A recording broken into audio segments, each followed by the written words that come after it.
So Jemma Wilson, welcome to the Gypsy Tales podcast. How are you? I'm very good, and I'm very excited to be here. I know this has been a good one. I was talking to my little brother today, and he's like, "Oh, what are you doing?" And I was like, "Oh, I got Jemma Wilson coming on." And he was like, "Bullshit!" So he was pumped that there would be somebody that is a super fast and very well accomplished female that is breaking up the monotony of dudes on this podcast. So cool. I'm glad it's me. I know. I appreciate it. It's awesome.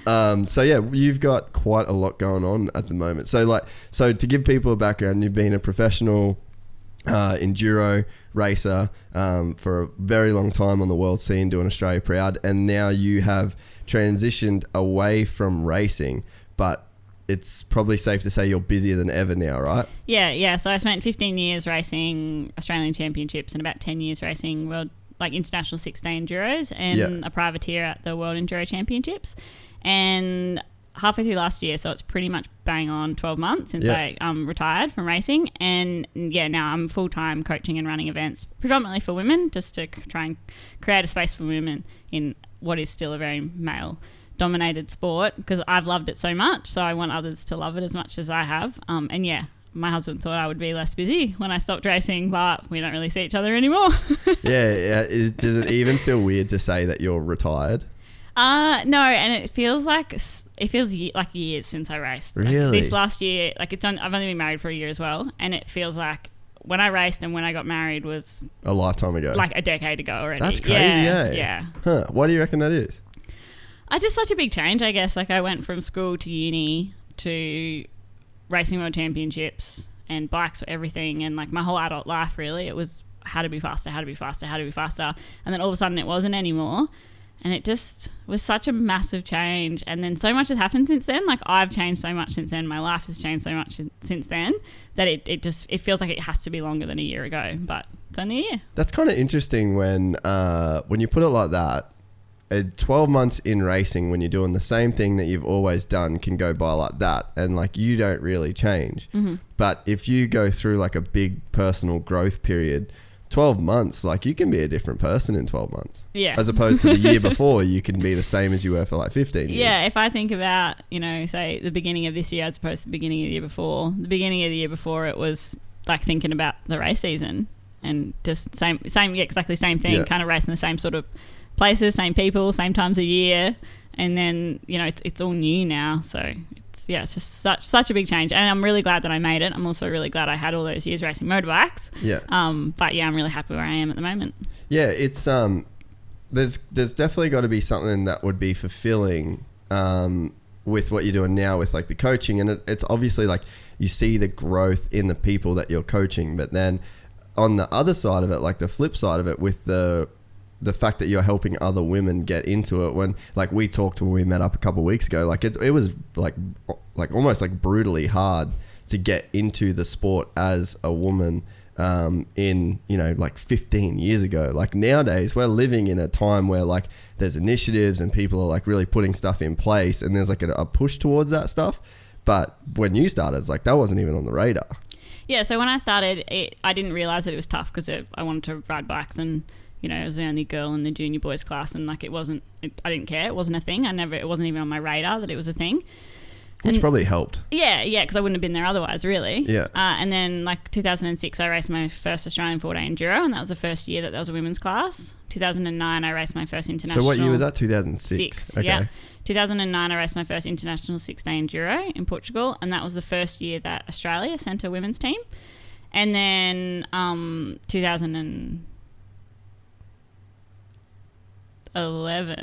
Mick can fact check. 2012 was my first world championships as a privateer, going over to the World Enduro Championships and doing my own kind of thing. And in 2011 when we raced Finland, that's what I was thinking, 2011. Yeah.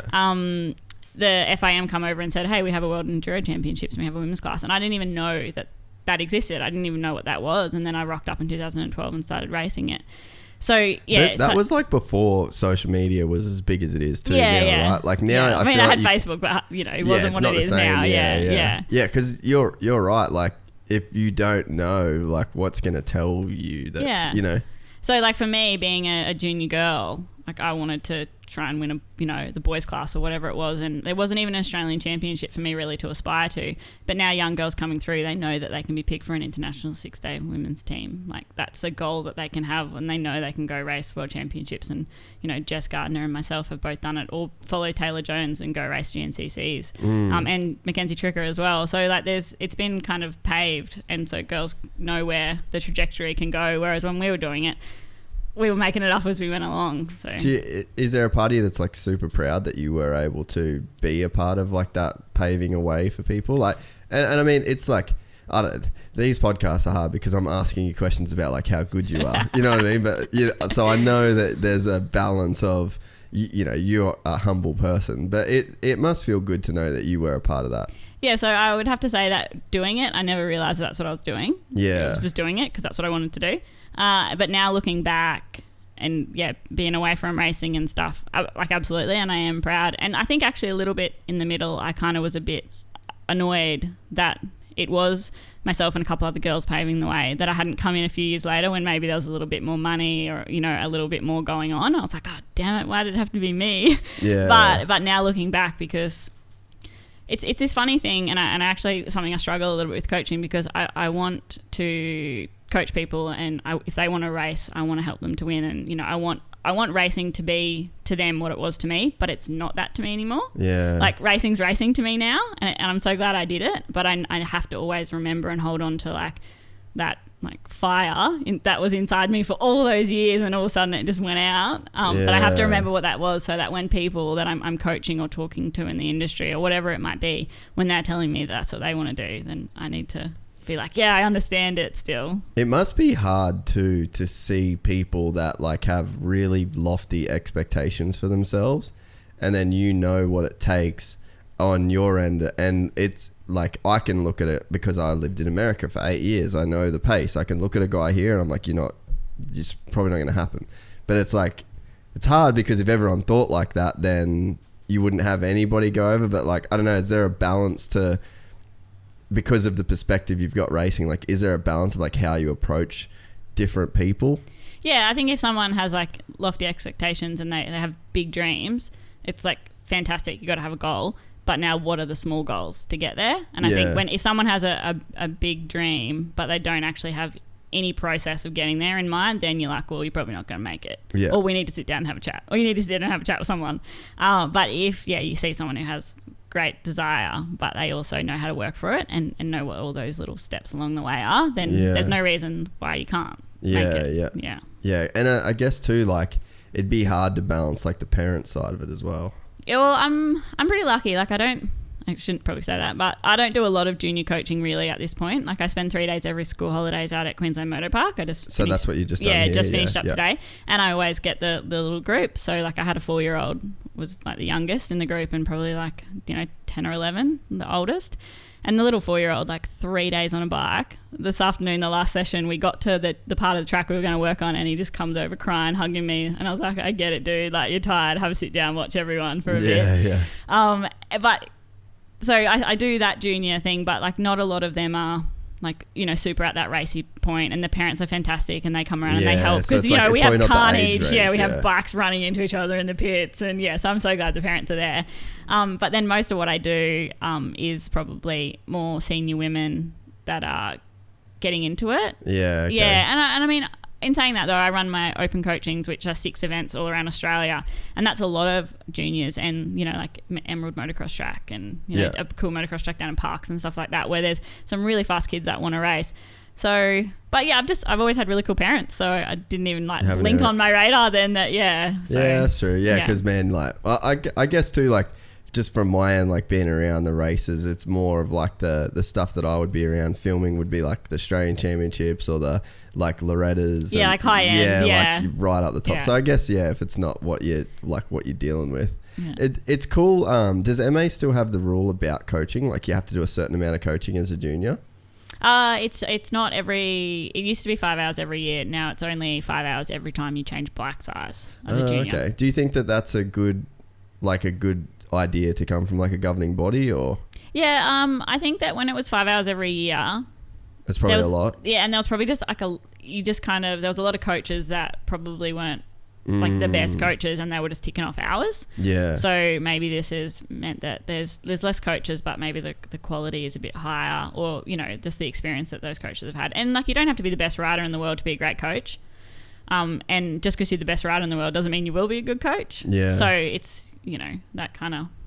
But I mean, in Australia, level 2 coaching is the highest that you can get. And so there's level 1 or level 2. That's all there is. And there are like a heap of level 1s, and I get to work with lots of different ones around this different states that I coach in, which is really cool.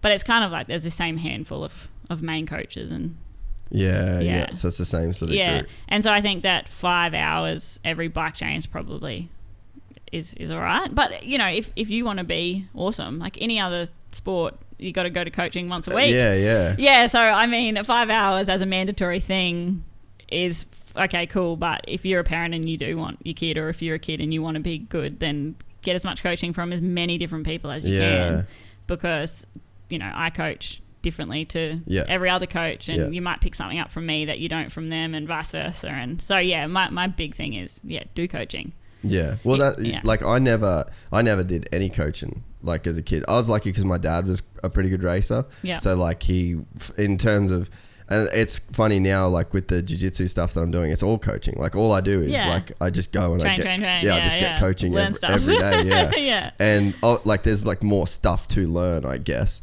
But it's really changed the way that I look at motocross now. Like I've been in this sport my entire life, and now I have like a new like perspective on stuff, because there is this intense focus on coaching and drilling, and it's all that you're doing. And again, it's like you can, like, this dude's a world champion, he knows this guy knows this. So it's like what you're saying makes sense, but in my head that was never something I did in motocross. And it's super fun, and it's super cool seeing like now, say like I'm going to Mackay Gun Valley this weekend, and best track in Australia. Yes, absolutely. I'm pretty stoked to go there. Definitely a draw card that I have Gun Valley. Oh, can I come?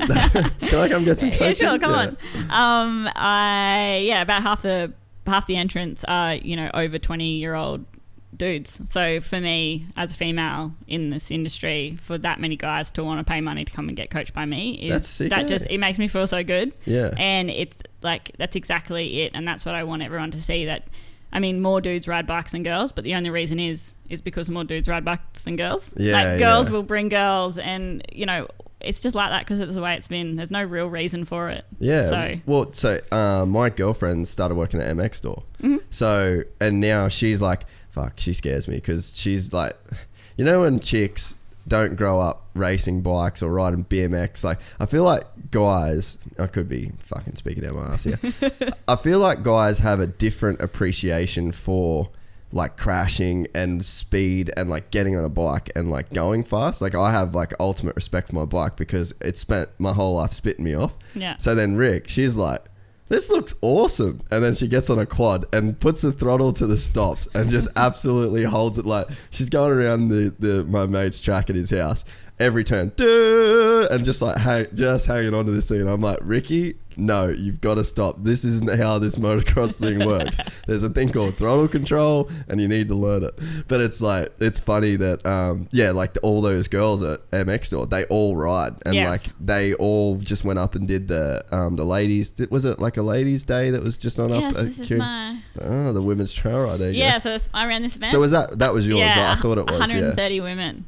Just come out of the woodworks to Green Park, the other best track in Australia. So I get good where's properties. That? Oh, that's Conondale. yeah, where they awesome. have Transmoto and stuff. Yeah, so and from the club's perspective, they were like, holy Jesus, there's this 130 potential club members that we hadn't thought of tapping into. Yeah. And then I welcome them and invite them out of their comfort zones, because a lot of them had never done a trail ride before and had never gone anywhere without their partners riding. But you spend the time, you put in the effort, and there's 130 that's so good other riders that showed up and had a bloody good time. Well, it was really cool, like for Ricky to come home and be like, all of those girls, like I felt like my dad, because it was like she was coming home and be like, all the other girls got to do it. And I'm like, no, you're not riding the bike. It was free for MX Store girls too. Yeah, well, I was just a bit late to the party. You know what? In hindsight, now after like, obviously hindsight's 2020, but after I wish I put some effort into like getting her a bike and like going up and doing it. I think, are you going to do one next year up there? Yeah, so every year, so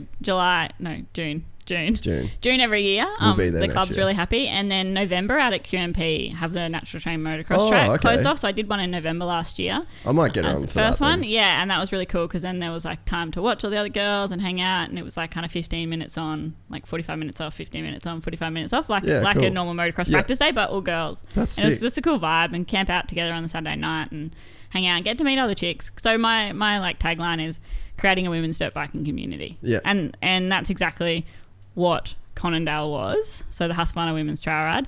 Like, did that blow away your expectations? 130 girls? Oh yeah. What were you expecting? No, so numbers I wasn't sure what I would get, and I was, what were you going to be happy scared. with? Well, I actually capped it at 100 Okay. seniors, and I got my 100 seniors, and then it was just as many juniors as I could get. Yeah, cool. So I ended up with 100 seniors and 30 juniors. And so, a month out or whatever, I knew I was going to get my numbers. But then you just never know how it's going to go. You've got, nothing like that has ever happened in Australia before. There's been ladies only like point-to-point trail rides and things out in the high country and stuff like that, but not like a come and set up and it just all girls. So we had dads there, obviously, because it's junior girls need their parents. But as far as riding, it was only girls riding. And so like the thing is we're encouraging you to come along on your own. So I had mechanics there, Husqvarna mechanics, and like MotorX there as well, like helping out. And so we had the help if you needed it and heaps of cool sweeps. And I had 4 chick sweeps as well, which was really cool. Sweet. And a couple junior ambassadors so that other junior girls could see junior girls just ripping it up. Yeah. So Maddie Simpson and Addie McQueen, 2 really cool little girls. But yeah, I got them all there, and it was like they created the vibe. Like obviously I can't do that, and I can't be like help one another and look out for one another, but they all did, and all the feedback I got was you stopped on the side of the track for like 2 minutes to have a drink, and 6 girls pulled up. Are you all right? Like, that's it. And they all just made friends and got to know one another. And I sent out a survey, and the feedback was really positive. And one of the questions was, did you make friends with someone new? That's cool. That you were like more than likely going to catch up with and ride with, and it was like a 98% yes. That's right? so and good. That's the idea. Yeah. So I don't have to put on the events. They will do it, and then also the idea, because I have been copping a little bit of flack for if we had a men's only event. Yeah. We kind of do. Yeah, and that's what that's my thing. It's called the MX Nationals. Fuck off. Every event is pretty much a man-only event, like a male-only event. And so I'm not saying like don't ride with boys, Yeah, boys. I'm saying come, we'll create this like no intimidation environment. Well, I was going to say, the thing no is, one's hooning up behind you, making you feel like you should go back to the pits, and then you'll get more confident, know what you're in for. You'll get your little posse of girls together, and you'll go to a trail ride, just a regular old trail ride, and then that's how it's going to grow, because girls aren't just going to go necessarily on their own. And I shouldn't say all girls, because obviously I did it. There are other girls that do it. Yeah. But predominantly girls feel a little bit intimidated in that usual environment, so we're creating a bit of a different environment to get you confident. The thing is with the whole inclusion, equality, like it's definitely a topic that everyone's talking about across like multiple, it's everywhere now. Yeah. The thing is like there's definitely some stuff that pisses me off where I'm just like, it's so far left that it's now not even, I don't even want to entertain the idea.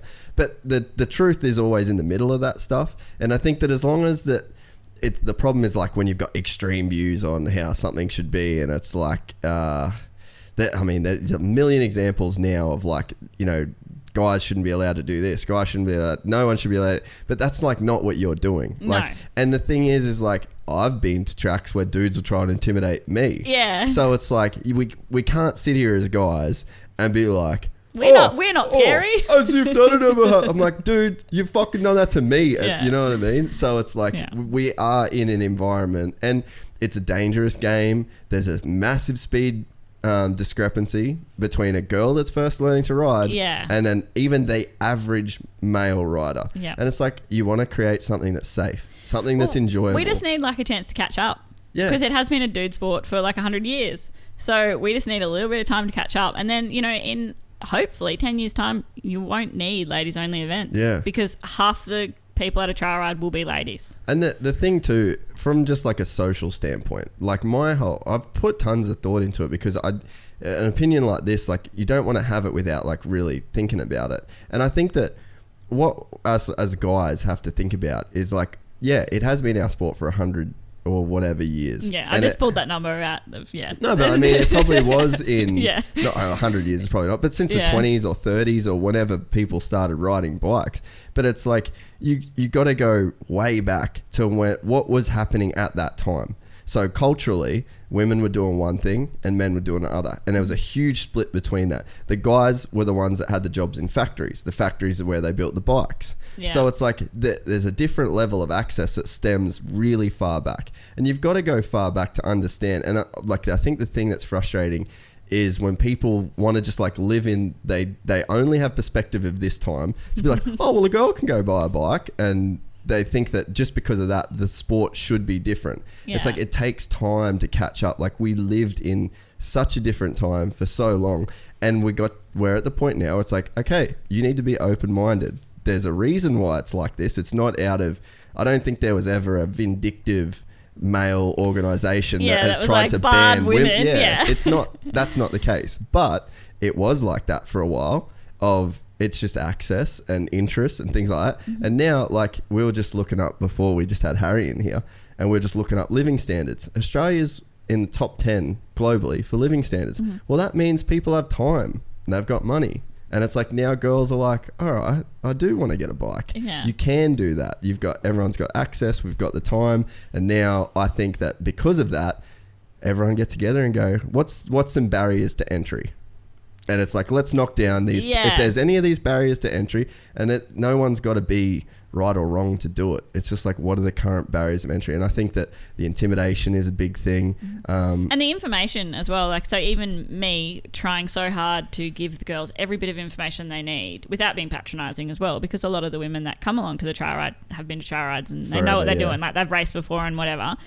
But then, like, one thing that I didn't say was bring your own drinking water, because, like, I would just assume, because I've been to how many ever races and trail rides, that you take drinking water. But then, when I got that feedback, I was like, yeah, well, shit. Like, I told these girls to come to this event and I'd give them all the information, and they've never done anything like it. So they thought there'd be drinking water there. Like, so yeah, cool. Like, and so even me, with trying so hard not to assume a level of understanding and knowledge and ability and confidence, I still assume some. Yeah. So and even like the tracks, there was a couple of bits that were a bit tough, but you don't know. Yeah. And all the girls got through, and that's why you ride bikes, because you do something that's tough and you feel really good about it afterwards. Yeah. Like, it's not supposed to be easy. And so the girls got that. And so same thing, like the feedback was, 2 girls said it was too easy, and 4 girls said it was too hard, and everyone else said it was just right. So, and you can't like make it perfect for everyone. No. So I'm pretty happy with that feedback. 90% of the dudes that rode the 6 hour at Conondale last year said it was too hard. Yeah, it was my husband's first and last race. Mick was one of them.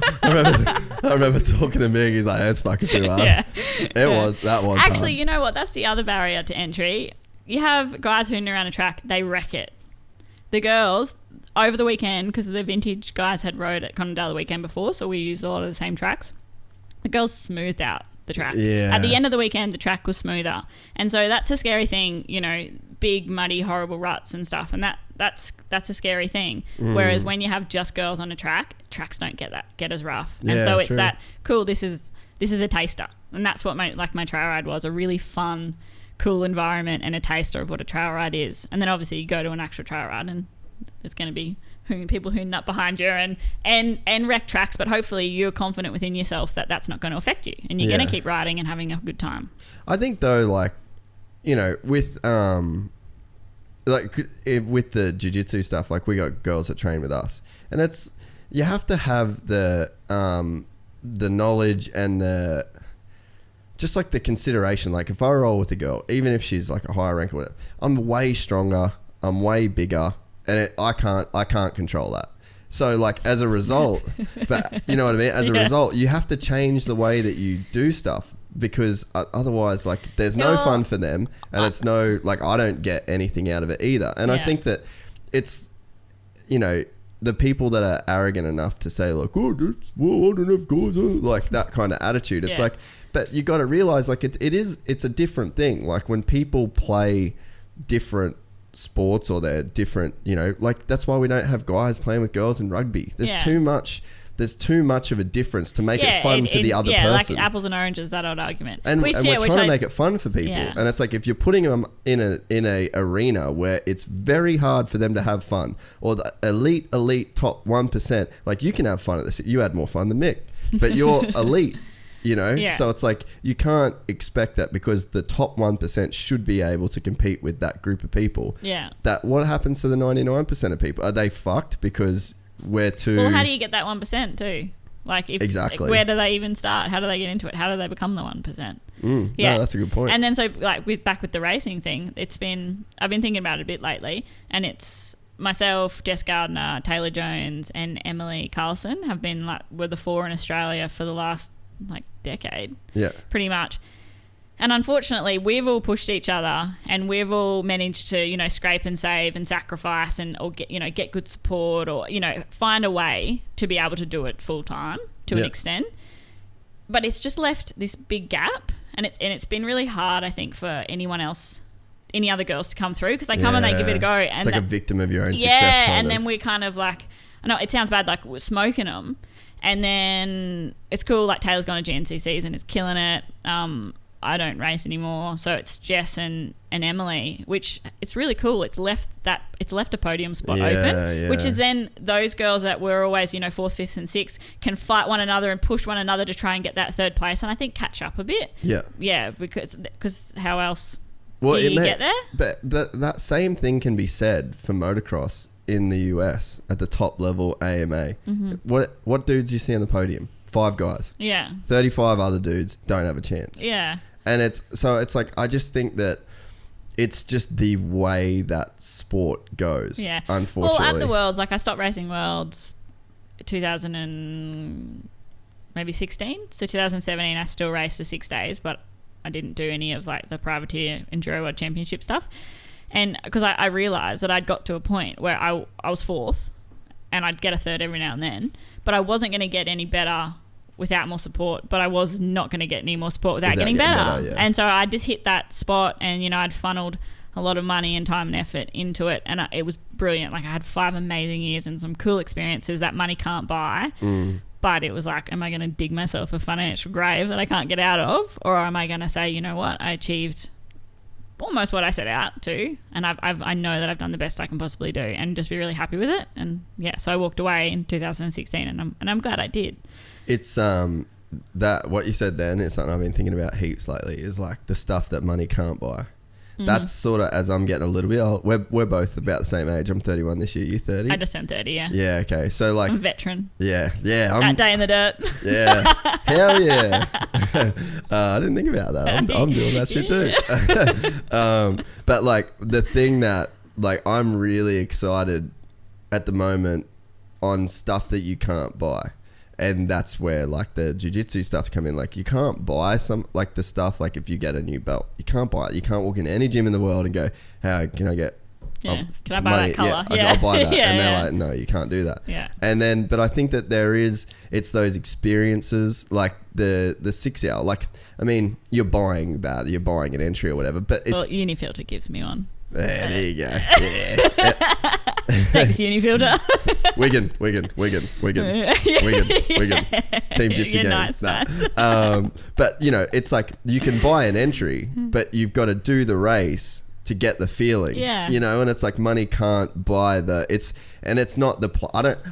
I've raced 4 of those 6 hours. I could not tell you where we come in any of them. And granted, it's because we did dog shit. But, like, I don't care. If you won, you'd remember, hey? I think with those 6 hour events, and, like, you're actually an asshole if you go there trying to win. Yeah. You know what I mean? If you tell people, like, if you're on the line, elbows up, I have stacked this year's. No, we didn't win. We got second. So it was me, my husband, and his best mate, and neither of them had ever raced before. Oh. So, and we got second, and I had a big crash and got the How many laps chain did you guide do? all stuck. Oh, I don't remember, but You did all of them. I ended up doubling Rosie Lalonde in. Oh, really? And we shredded. We were overtaking people. So I had my... She was on the back. Yeah, so she was on the back. I had my legs You're out in front fucking of me. kidding. And she was on the back and she was doing brake and gears. No. And going through the grass track, like, because we had so much traction because we were so heavy, the two Yeah. of us. Like, we were just... Whoa, like, it was actually the highlight of the event. You see, that's what I mean. Yeah. It's like, that's like,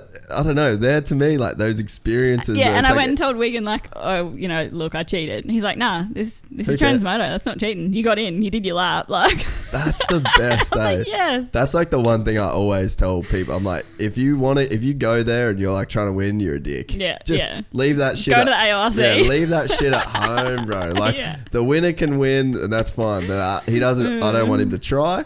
I don't want him to talk about it. I don't want him to care about it. Like, Yeah. and that. But Go there to have a good time, and if you win, we're sick. yeah, but it's yeah. like, but I don't know. I always leave those events like because I'm battered and bruised, and like I've had some massive crashes at those at those things. But I don't know. Like you leave, you're doing it with your mates. It's like that's an experience that I guess you can buy it because you buy the entry. But I don't know that feeling, money. You can't just buy that feeling from somewhere. Well, you can't buy your way across the finish line. You still got to do it. Yeah. So I don't know. That's the stuff that as I get older, I'm like, that's what I want. I don't want things. I want that. I want that feeling. Well, in the middle of my career, like as a girl racing bikes, like you don't get paid really. So for the first couple of years, I was like, yeah, I race bikes and people give me, enough money to do it. So I'm stoked. Like anything anyone wants to give me, like I love them for it. Yay, fantastic. And then there was a few years in there where I did get a little bit bitter and like played a bit of the victim. Like, I'm putting in all this effort, as much effort as the boys. Yeah. And I don't, not yet. I don't necessarily expect to get paid what the boys get just yet. I think we've maybe got a few more years of hard yakka, and a bigger field as well. Like obviously, the lower the base, the higher the peak. But, the 10% is not remotely, hobby money when that you're expected to put in a job amount of effort. That's not right. And so I was like super cut about it for quite a few years. And then the last few years of my career, I was like, you know what? I'm here. I'm putting in a big effort. I'm hopefully making a change and helping to make a change so that girls that are juniors now can get paid enough money to actually Make live. a career out of Yeah, this. like kind of, I'm 30 and I haven't earned any money before because I race motorbikes, but that was my choice.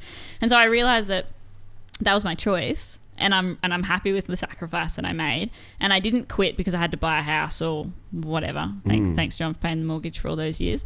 I raced world championships. She's going to start paying now, so you don't have to pay anymore. Yeah, I pay some now, so it's okay. So yeah, and what I got from racing bikes is worth so much more than money in the bank account. It taught me so much, and I had so many experiences and met so many cool people, and like some of them, drives around Europe. We did like road tripping from the center of France to Estonia through like Poland and Lithuania and Latvia and stuff like that. And just the cool people, like doesn't matter what language you speak, what country you live in. If you ride bikes, you've ride enduro, you're part of the family. The throttles like, are pretty universal. Yeah, the enduro family, we always called it. So, I've just done some cool things and I've learnt some cool stuff. And now like I have the ability to run myself as a business and get myself around Australia and, and have 25 people enter an event and then be happy with the communication that I give them. And that's from, well, a couple degrees in there as well, but that's like from bikes. So, so I mightn't have money in the bank, but I have more than money can buy. So I have to be happy. I feel a similar way about the stuff that I did in the US. Like when I come back, I didn't really have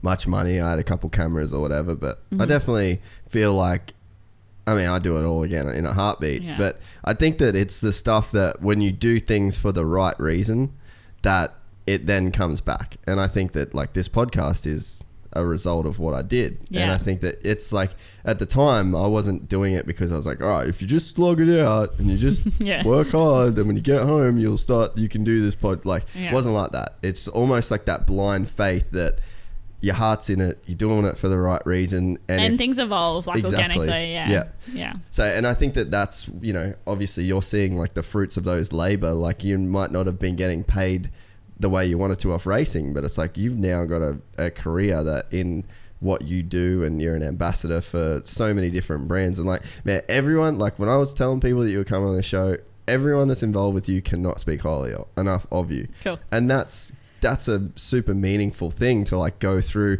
And there's not a lot of people that go through a career racing and then people have only got good shit to say about them too, which is, that's sort of another testament as well. My thing was always, because I obviously didn't get paid, so it was all of, like Fox did this event a couple of years ago, Fox Ride something, forget, but it was all like BMX, wakeboarders, downhill mountain bike riders, motorbike riders, and we all got together, all the different athletes. And some of the other athletes, sort of looked at it like, oh, it's part of my job, I have to come and do this, I could be doing other crap. And I was like, are you kidding me? Like, this is the bonus. I get to come and do this and meet these cool people and have this experience, and it's something that like money couldn't buy, hanging out in Lake Hume with all these freaking cool dirt bike riders and mountain bike riders and wakeboarders and shit. So I always tried to turn a sponsor into a friend as well, was my thing, like, because that's only going to be good. And so I did in those 15 years, I turned all sponsors into friends. So when I had to make that awkward Monday morning call when I quit racing at Newcastle mid-event and just rode into the back of my van and drove away and I promised everyone I would finish, and everyone thought I was pregnant, of course, but I had to make that call and said, look, I don't love it and I just couldn't do it anymore. So talk us through that event from like like the week leading up to it, and then like the event to the point where you rode off in the middle of it. Okay. I want to hear that story. That's gutsy. Okay. It was so mid-season break last year in AORC. It was quite a bit of time off because I have like Fink and Hatter and stuff like that. So it was this break. Did you ever do a Fink sidebar? Sorry. No, I've never. No, I don't really like going that fast. It's a bit scary. Not for me. I'm all about going like 40 k's through the trees and it feels fast. So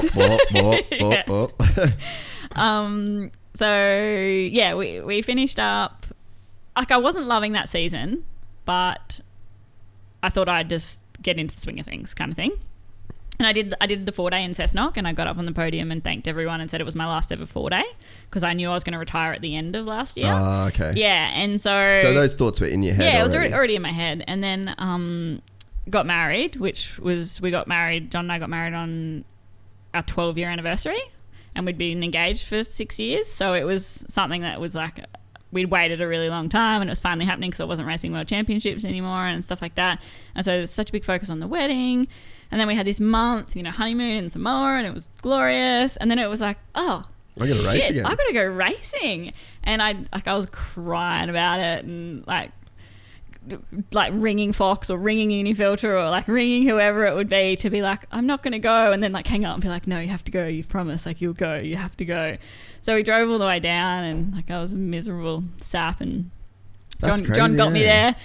And so I walked tests, and I was like walking around like being the sourest sourpuss ever. And I was like, this isn't me. Everyone knows me as a smiley person. So, and then started racing. It was a proper enduro, like time card enduro. So we went out in the morning and did a first test. And I come in, and John's like, you won it.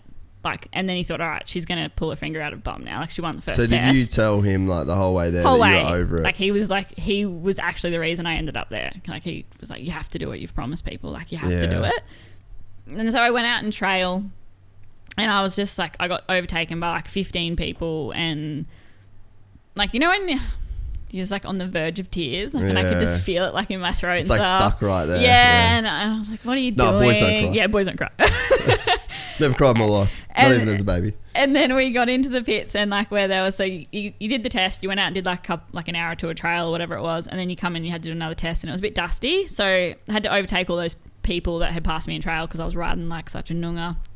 So I pulled in, I was like all covered in dust and hating life, and I rode for Yamaha for the 10 years that probably even more than that, like the 15 years I raced Australian Championships. I was with Yamaha. So the boss of Yamaha, Ray Howard, walked past, and I'm having a cry, and he's seen me cry a lot over my career. It sounds like I cry a lot. And he was like, oh, you're crying again, Wilson. And I was like, yeah, I really don't want to go out. Like, I don't want to do this anymore. And he was like, oh, I'll see you on the podium. I was like, oh, shit.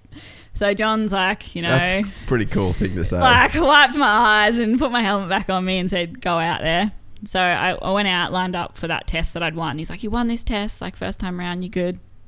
And I took off, and I legit nearly hit every bloody tree out there, and just... So just full head nod. Like, it was just horrendous. And I rode across the finish line, like, and ready to go out for like another whole loop of trail and test and stuff. And John was standing there, and I was just like miserable. And he's like, "You don't have to do it." And I was like, "Will you still love me if I don't finish?" And he was like, "Yes." And I was like, "Okay, cool." And then I rode my bike into the van, and I took my time card back to the scorer. So like Jan Walden, anyone who knows enduro knows Jan. She's been there forever. And I was like, "Here's my time card, Jan." And she's like, "What are you doing?" "Oh, are you injured?" I was like, "No, I'm fine. Mentally. I'm fine." I'm done. Yeah. And she goes, "Oh, is your bike all right?" "Bike's fine. Bike's really good." She's like, "Are the tracks no good?" "Are you kidding me? I love Dungog. Like, Dungog tracks are sick."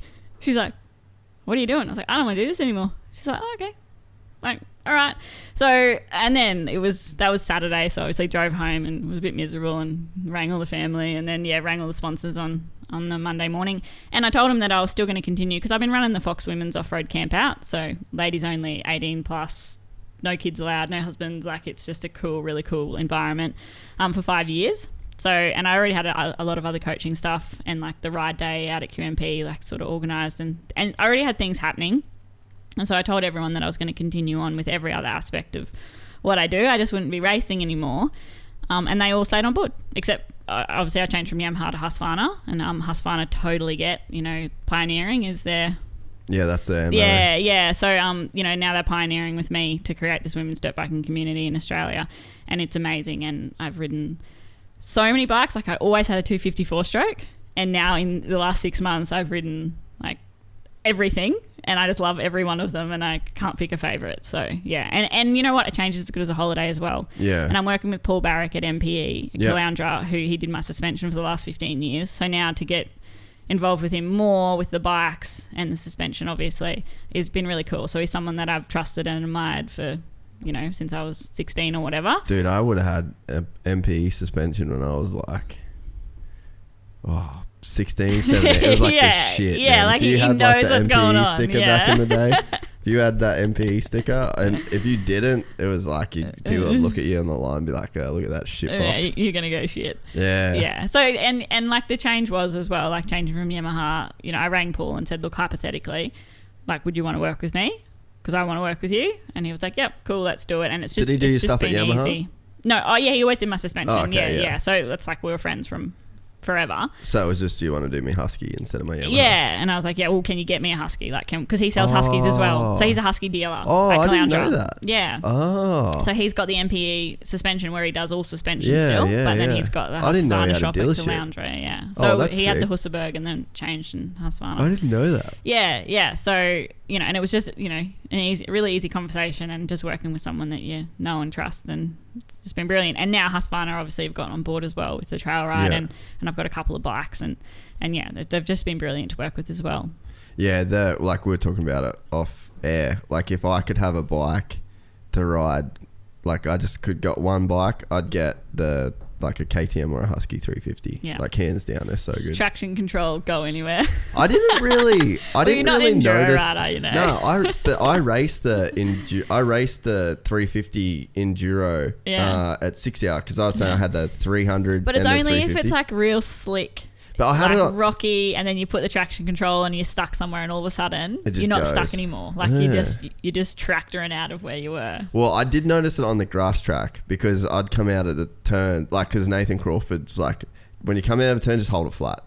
And I was like, oh, okay, I'll just try that. And like, it wouldn't step out. Like, it was almost like a weird feeling. Yeah. But maybe I don't ride in it. Does, and I think it sounds weird too. Yeah, and like, because as a rider, you're always like listening, and Yeah, it had like a weird, like a flat, like it had flattened out. It wasn't revving all the way out, but it was, I don't know. It was like weird to describe, but I could notice it on the grass track, but then in the tree, I don't know, but I don't really ride that much enduro stuff, and then I only ride twice a year, so I mean, it probably wasn't a good gauge. Yeah, so I went out to Glen Echo Ride Park up past Gympie a couple weekends ago, and it was wet, and they've got some like gnarly rocky uphill sections, and I was on the 350, and we're cruising around, and like, I haven't done that sort of riding in over a year now, and it was the end of the day, and I was a bit knackered, and we're going up, and everyone's bikes are all hot and steaming and whatever, and I've put on traction control, and the whole time I'm going up this hill, I'm thinking, what are you doing with your body, Gemma? Like, your legs are off. You're just like, oh, just this passenger.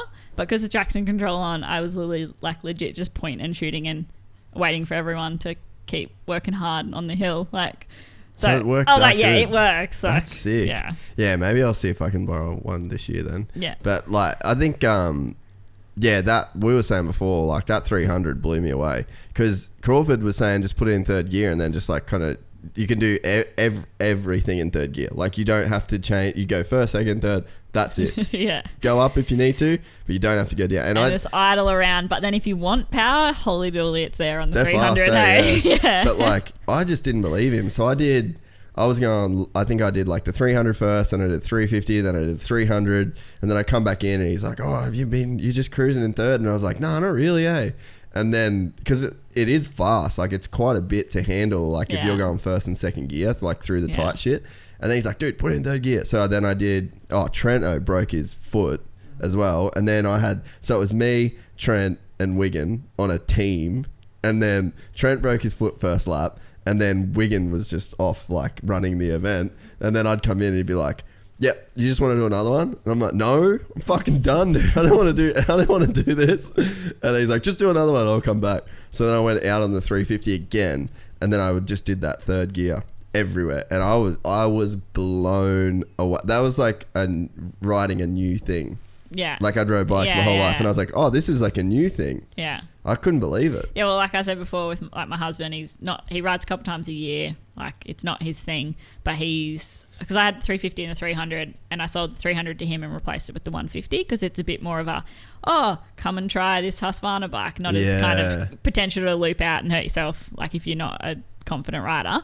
And yeah, I've never seen him enjoy riding as much as so good. He just loves the 300, and it's. Yeah, like so Glen Echo, it's the first time we've been together 13 years, and it's the first time we've ever gone somewhere and just ridden together and had a fun time for a weekend. That's awesome, and he just rode forever and I just rode forever, and I had the 150 and the 350 and swapping between them. The 150, just like the motocross 150? No, it's the TE. So they do like... And the 2020's road registerable. I want one of them. Yeah, so the 2019 is not fuel injected yet, and it's not road registerable. So...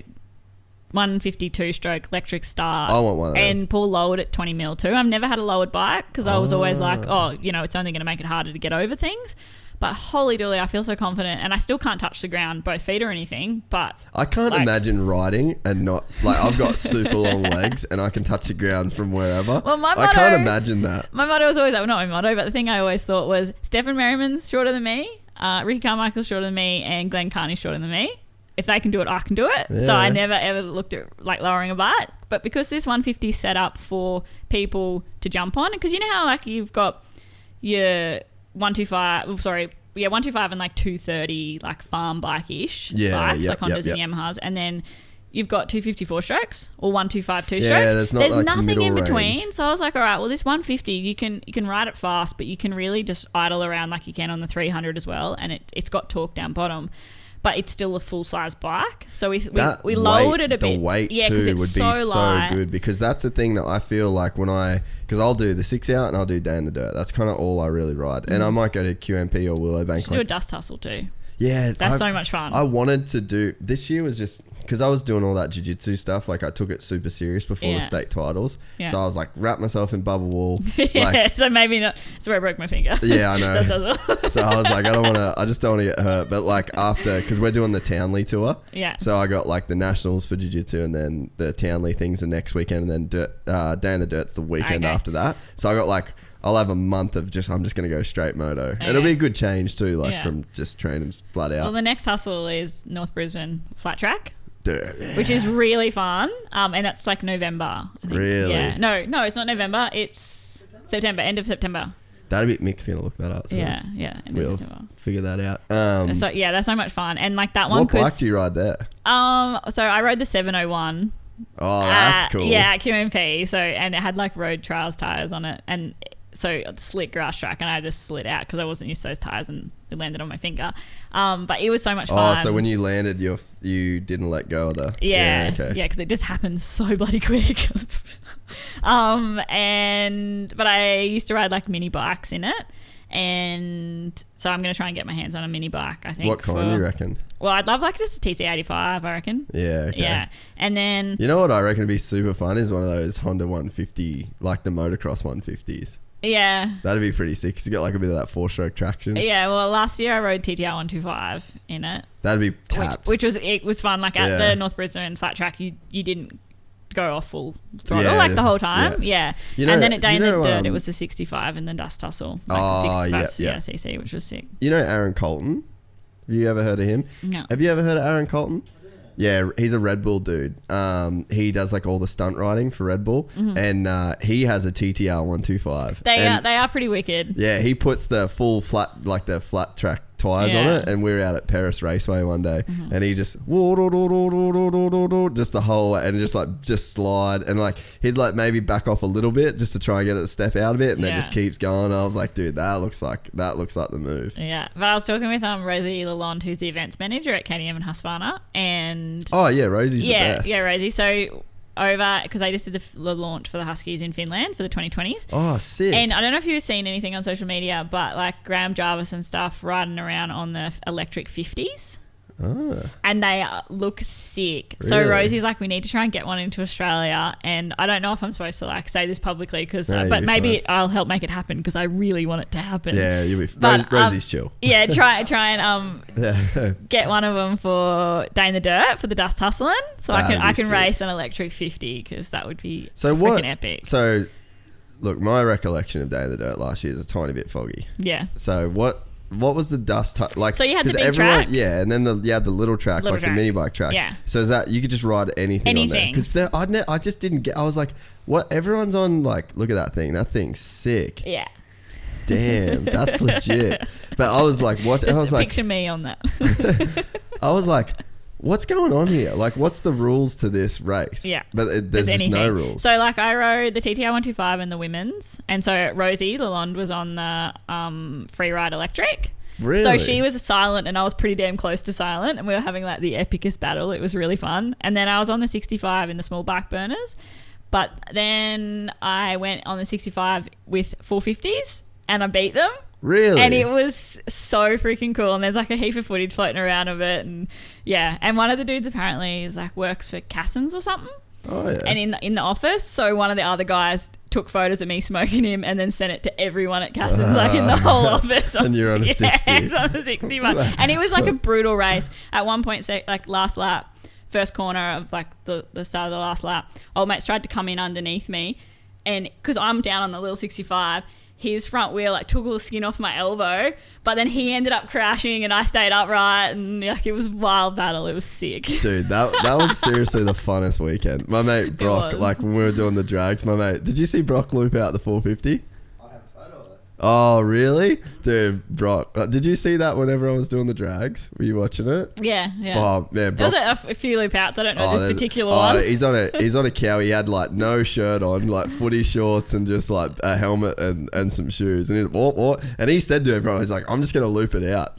And so it was a full on print, and we're like, you're not going to loop it out. He's like, watch me, bro. And he's like, whoop, whoop, whoop, whoop, whoop, whoop, and just threw it away. And we're just like, he just did it.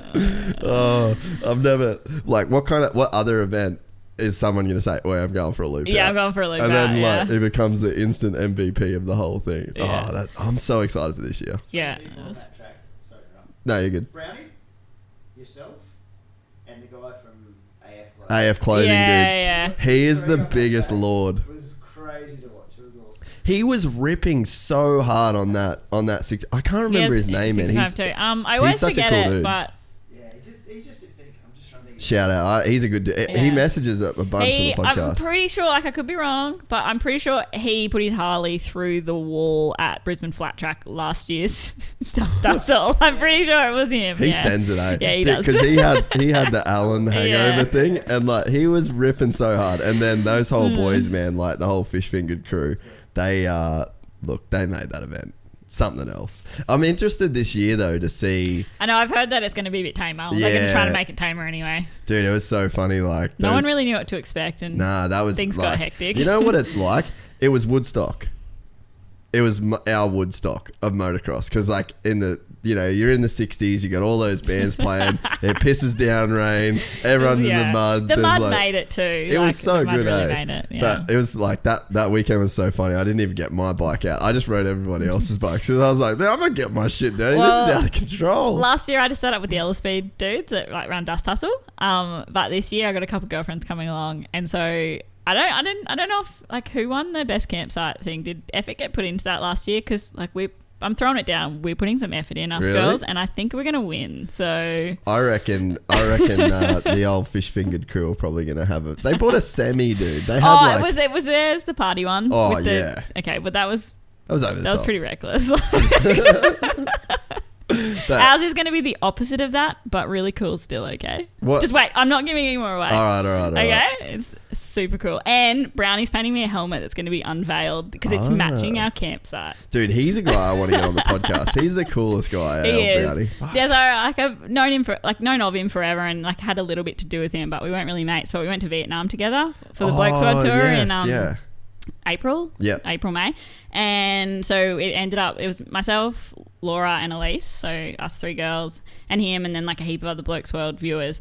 And it was like we were the three hens and he was our rooster. Yeah. And we just had the best time together. And like we're on XR 150s, and the tour leader would have a pillion, so he was going pretty slow. Yeah. And everyone was like pretty tame. Like you had a big mix of riders and stuff, of course. And we spent a lot of time on Bitchman, which Brownie and I weren't super impressed with. So we would duck off and do like sections of bush and then come back and then like Isle of Man it to everyone and then duck back off and do some bush and Isle of Man it to everyone. So like we made our own fun. It was pretty cool. But but he's a legend. And Day in the Dirt last year, he was wild. We gave him, we did a post Day in the Dirt podcast, and Matty Phillips and Sam Moore. We talked about this, Brownie and I talked about your post event podcast really? And how he got the shout out for me. Oh bro. Wild. He was like straight. I gave the MVP for Day in the Dirt based on party ride ratio. Like, because you couldn't just party and get the MVP. Well, look, you couldn't just ride. I feel like it could have gone to me because I did vomit on myself in my van and then 8 a.m. moto, and I won everything I entered, and I've never been so drunk or so hungover. That's pretty You just weren't public enough. Brownie was public. I know. Dude, I'm sneaky. I legit pulled him out of a fire, eh? Like it, because was this when he had the chainsaw? The chainsaw, yeah. So everyone's like, he's like trying to start this chainsaw, and then he gets it going, and he's like, and then he drops it, and then it stalls, and then he starts to get going again, and he's just like, he fell forwards while he was falling into the but he was still pulling it, so he's like, and then he's in the fire, and then I was like, fuck Brownie, and then I've grabbed him by the back. He had like some ridiculous shirt on, and I've the just hair and stuff, and I've just like grabbed both the back of his neck and just like yanked him out of this fire, and he was still going. Didn't even know what was happening. Yeah, like he's falling in, and then he's falling out, and the whole time he's on the chainsaw. So I was like, I've seen enough, MVP, and then like he was doing the drags, he was on the Dust Hustle track, he was on the main. I was just like, you're a fucking animal, dude. Like and then Sam Moore very hotly contested second, because Sam Moore is a very, very qualified partier, but not that qualified of a rider, and he really dug in and did both. So. Well, I was the other way around. You're the overqualified rider and totally underqualified partier. But I swear I put myself to bed at like 9 o'clock on the Saturday night. And last thing I remember is air kicking, because I was wearing my Doc Martens, and obviously you got to air kick when you're in Doc.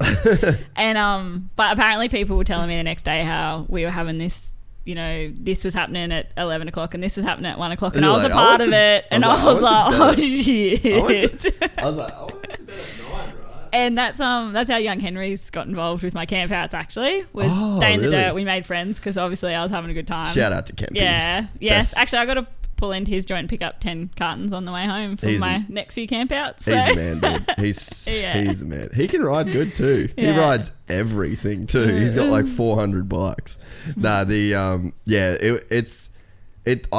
pumped that it feels like that event is has brought together like all the communities, if that makes sense. So what I was going to say as well then, actually, I was also trying to get off the topic of all of the amazing things that happen at Day in the Dirt. But so, you know, I raced for 15 years. And then all of a sudden I've started doing some dust tussles and like Day in the Dirt. I did my first ever Transmoto at Conondale last year. And it's, was that your first one? Yeah, that was my first ever one, because I was always so busy, like, you know, professional racing to go and actually just have a good time racing. And the people that I've met, and it's just a totally different experience. And I'm like, and it's racing, but it's not racing, and it's so much fun. And I'm so glad. And, you know, like the Ella Speed crew that run Dust Tussle. Yeah.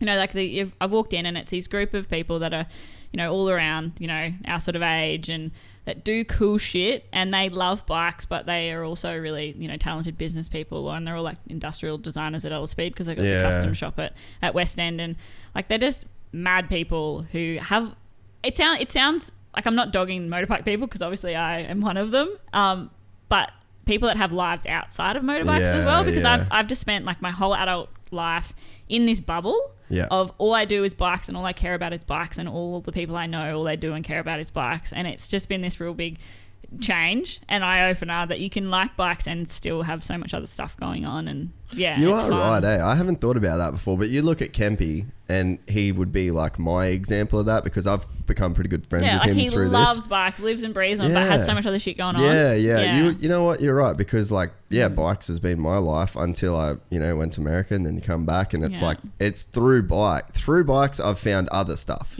not the other way around. And then you can have like bikes in common, but then learn and from so many other aspects of people. And like the dudes from Village Bicycles, it's a really cool bar restaurant at Noosa Junction. So met them, been there a lot at Day in the Dirt, and then a couple Dust Hustle events, and I had my 30th there, which was a whole heap of fun. Awesome. And like I've coached them and their kids a couple times, and that's who we spent the weekend out at Glen Echo with for Luke's 40th. And like, you know, they are awesome dudes who have a ripping business. And that place is so good. Yeah, it is so cool. Yeah, I was and so they love bikes. The last time I was there.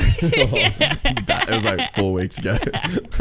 Yeah, they're just like mad dudes. So that's another example of, you know, it's since Day in the Dirt, that there are people that I met there that friendships have grown. That's the same. Kempy's like that for me, like through that whole crew. And it's like, man, I just like, I don't know if it was the same racing for you, but it was just felt so serious all the time. And like we were talking about this with Todd the other day, because Todd Waters, he just went and did Nabiac 6 hour, and he come home and he's like, dude, next year I'm going to do like heaps of shit like that. His socials looked really cool with his his car and his 10 up top, and like it looks like he's just living it like a good life. That's him. Like he's not doing that shit for the gram. Like he was so excited about camping on the side of the road, and it's like he's not, you know, not trying to do hashtag Insta life sort of thing. I know, I'm all about the hashtag van life, but life's got to be LYF. Like, come on. Keep an eye on my socials the next 2 weeks, because I'm van laughing it up to Bossman. So that's a drive. And my van is lovely and whitewashed. I just got to chuck some fairy lights in and I'm good to go. You're solid, yeah. You can get all the socials. But like, and even Todd said that same thing. It's like all of this race, it just feels so serious. And then I went and did that event, and I actually do get shit for people. People message me when I like talk about the 6 hour and Day in the Dirt, and they're like, oh, go and do some other events, not Transmoto. Look, I'm sure there is a lot of other great events out there, and I just haven't been to them. So I don't get paid by Transmoto. There's not. Yeah, you know, it's just that's what you've done. This is so what we do. This is where my friends go. Yeah. And I know Mick goes to amazing rides, and I do want to do it. But like the more, like, I'm not trying to plug Transmoto and the 6 hour. I'm not trying to. It's not for them. It's like I'm trying to plug what they're creating and the vibe. And they're like killing it. I want. And that Nabiac looked like next level with like the smoothie guys there and Molmax checks, and like they are really creating an event. It's not a race. Well, they're making a vibe. It's an event with a race involved, and that's cool. Like that. Yeah, that's next level. And the moral of the story is like I'm frothing on it because of what it feels like when you're there. And I know there's other events that are creating that same vibe, and it's not just Transmoto. And also like, and I'm not knocking AORC's 4 days. I'm knocking that. It didn't happen this year. And like international 6 day enduros and stuff, because that's just a different level of riding, and it's not for everyone though. Yeah. And so like my whole career, I would always be like, come on guys, like we're all here for the same reason. Like we all want to win.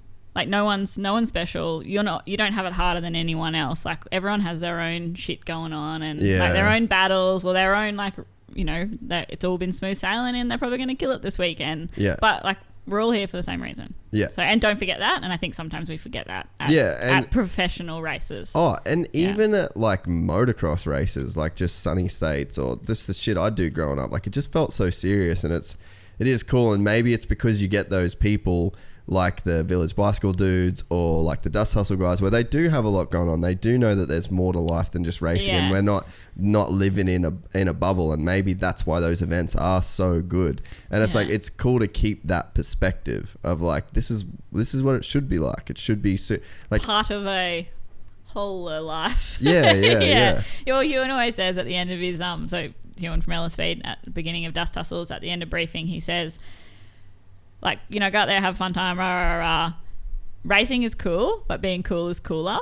Yeah, like, sure. Yeah, and so for my trail ride, I was like, I'm actually stealing this from Ewan, but like, come on, girls, go out there, have a fun time, look after one another, because racing is cool, but being cool is cooler. That's really good, I like that. Yeah, and I always look back to, you know, I've been racing ARCs for 15 years or 13 years, and I don't remember who won every one, like, you know, but I know that Toby won a heap, and then I know like Milner won a heap, and but I don't remember specifically, but I remember who were good people. Yeah, I remember 100%. who was there, you know, doing the right thing, good sportsmen, and you know, treating everyone equally, whether they're winning or losing or somewhere in between, and that's what you remember. And you don't just be friends with winners; you be friends with nice, like cool people. Yeah, cool people. Yeah. Yeah, it makes sense. Mm-hmm. But yeah, still fuck Toby. I think I might stay out of that one. No, it's like a running like so. Toby, basically, I tell people like because I always get shit for like the way I talk to him on the podcast and stuff because to people he's like their hero, you know and what I mean? But to me, he's the dude that sleeps on the couch and eats all my food, and my mum will cook special meals for him. Every time it's like, oh, we're having dinner tonight. Toby, what do you want? I'm like, fuck Toby. Like, so that's like, it's like an inside that I just say to him. And like yesterday, he's I texted him last night or replied to his Insta thing because he's like filming someone's golf swing, but it's like him as well as like it's a selfie. Yeah. And I'm like, "Is your other camera broke?" Oh, I dropped the thing, and then I'm like. It's not always going to be a selfie, bro. So anyway, there's context to it. I don't actually do love Toby. Yeah, me too. He's fuck Toby. But what was it going to be my next thing? Toby threw me off my game. Fuck Toby. Yeah, fuck Toby. See, even see, yeah, everyone, yeah, you get it. I get it. Dude, we got like the gnarly. We did this when Toby won Dakar. So this is like how funny people are. So we made a whole podcast dedicated to how awesome Toby is. Mm-hmm. But I called him Tony instead of Toby through the whole thing. And I got like legit hate mail. Like, it was so. I'm like, do you not get that I've just made a 35-minute YouTube video on how good this dude is? And they just they say people.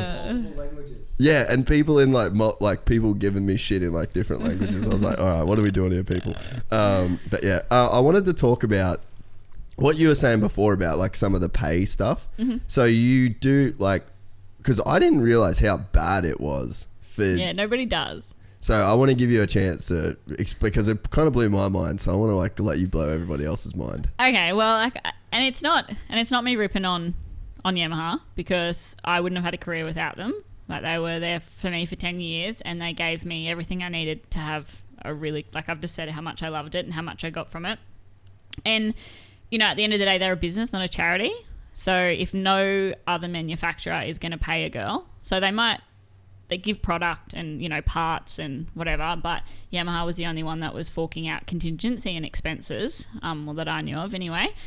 So, you know, cool, thank you. But it was piss poor. So, I mean, and again, it's just rumours. Like, I don't know exactly what the boys get paid, but I know that if I won both days at an AORC, I would only make $1,200 for the weekend and covered expenses. So, I might be driving to Melbourne, which is obviously like heaps of fuel and things, but, you know, I would get all that fuel back and my entry back.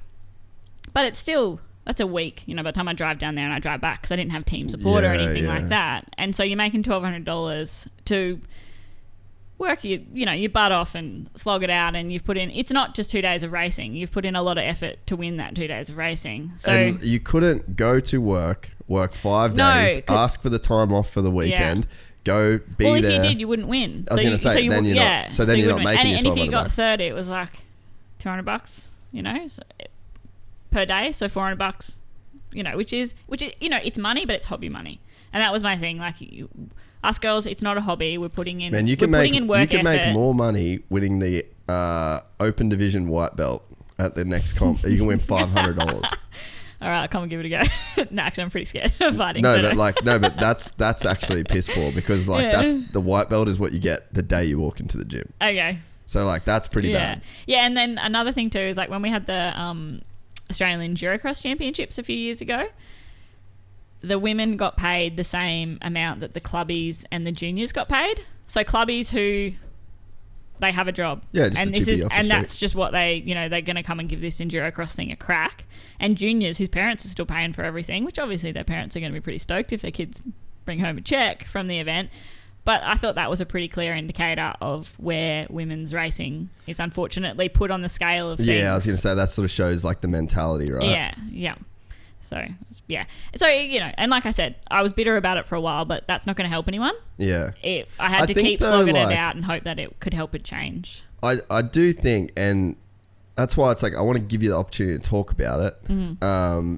And I would like to bring it up because I know it's not something that you're just out carrying on about. But I think it, when you told me about it, I was shocked.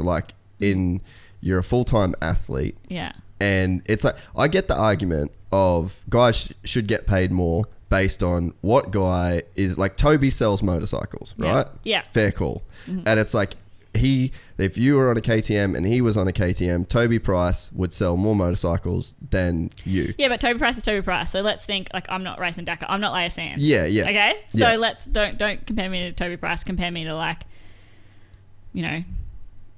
say Daniel Milner. Milner or something. Yeah. So Daniel Milner, to me, but I don't think he sells more bikes than me, but not that many more. That's what I was about to say. Yeah, so and it's not. I don't sell 10% of what Milner sells. Yeah, and that's what I was about to say. I think that from a brand's perspective, you've got a massive jump from Toby Price to Daniel Milner. Mm-hmm. So then, but he's not getting 10%, or maybe he would be getting more than 10%. Yeah, he's not getting 10% of what Toby's getting. Yeah. So, but the thing is, I don't even know if I like that analogy for what somebody is worth, because I think that what you have to, as a business, what you have to do, there's a direct ROI, return on investment. Mm-hmm. So it's if you give this guy $1 million, you would expect $1 million in sale in return.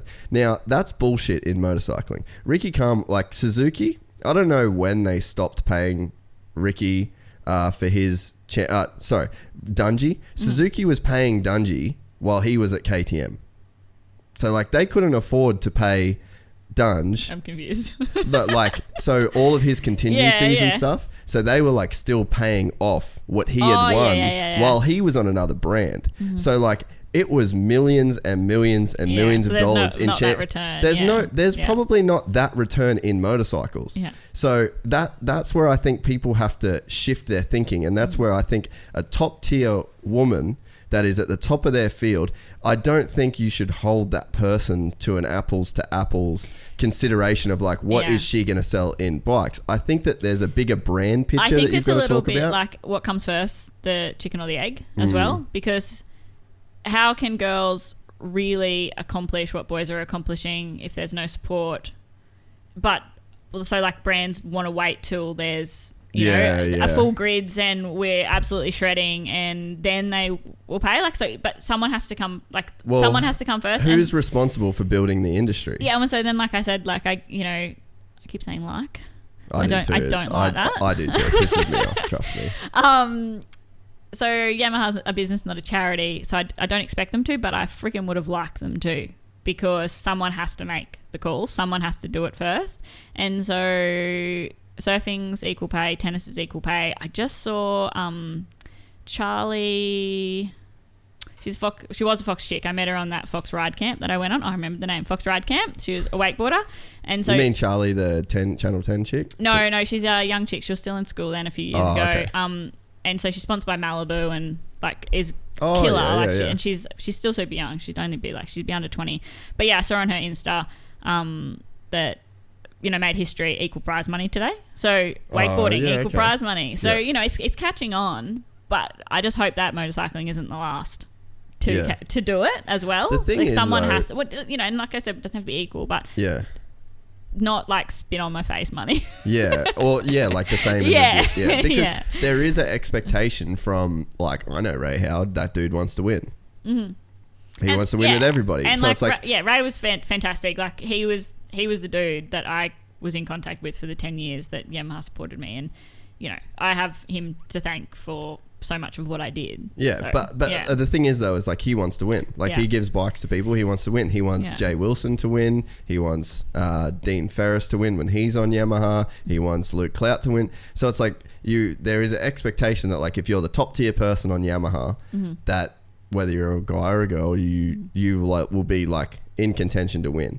But it's like you can't win at these sports without literally dedicating your lives to these sports. So it's like, but Jats last year, Jats barely made minimum wage, Jackson Richardson, to race for the factory Honda team. So it's like, it is like you said, there's a gap in the dudes as well. And at World Championships, like I spent a bit of time in Finland at dude's house, Petri Silvan, who's awesome. And if anyone's an enduro lover, they will know who Petri Silvan is. But there was a Denny Philipparts who was an Italian guy, and he was coming 6th in his class at the World Championships. And he was on nothing. Yeah. But because he was 6th. But if he was 3rd, there would have been something there. Yeah. So there's always that gap. There's first, and even in Australia, first you guys get paid really good money. And then the rest. And then there's a gap, and then there's nothing. And you're doing it for the love of it then. What you said before, though, about is like this chicken or the egg thing. Mm-hmm. It's bad business to have that. Well, we'll hold out until they do good. Because, all right. So I'm like, all right, I want to have the biggest podcast in Australia, but I'm not going to put any out until I have the biggest put. That's really what you're saying in that example.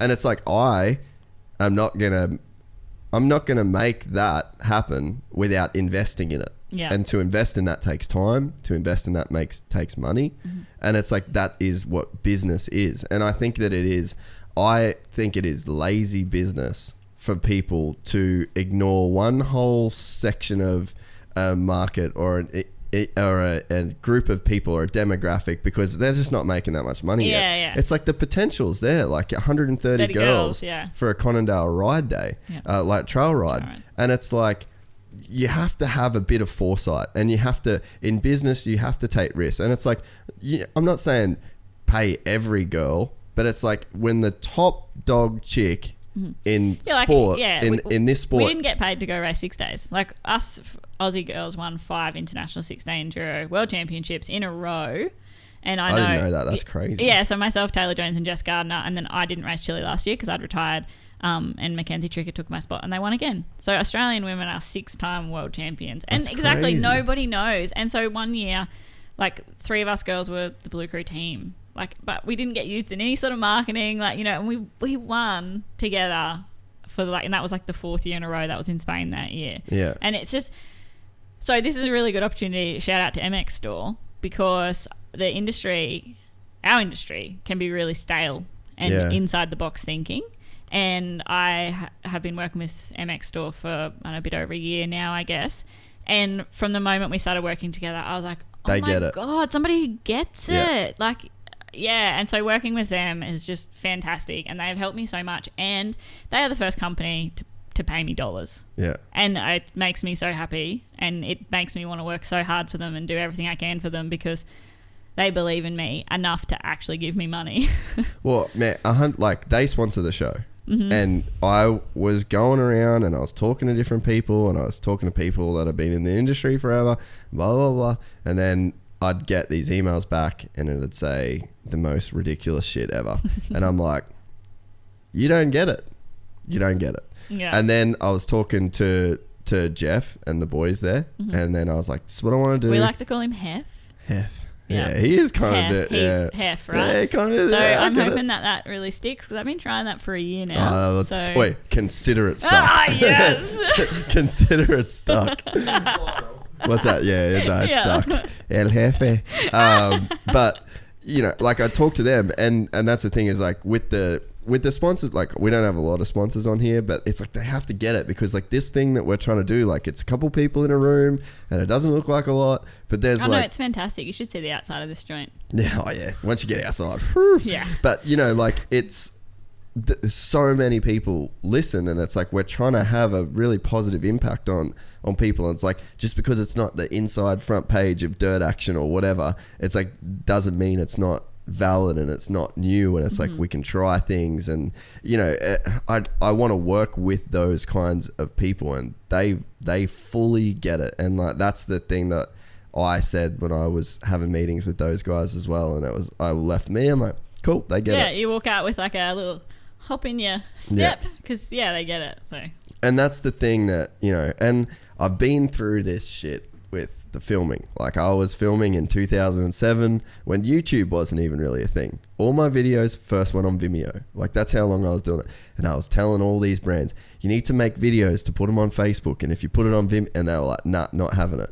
You know, and you always in any industry, you get like that group of people. It's like, we've done it this way for so long. Exactly. And we're not changing. we know that it's right. Yeah. And I'd say like, even with surfing, like you see it's so cyclical with like brands that are so established, and you're like, they will never fall. Real estate companies, building companies. Like I got a friend that kills it in the Melbourne real estate market because he's a little renegade. And it's like that industry has been the same forever. Yeah. And it takes that person that wants to look outside the box and think about it differently and go, you know what, this is, you know, there's no proven track record for working with a girl like yourself and paying someone like you. Yeah, running campouts and trail rides and ride days, yeah. And you could shit on that in a million different ways and it'd kind of make sense.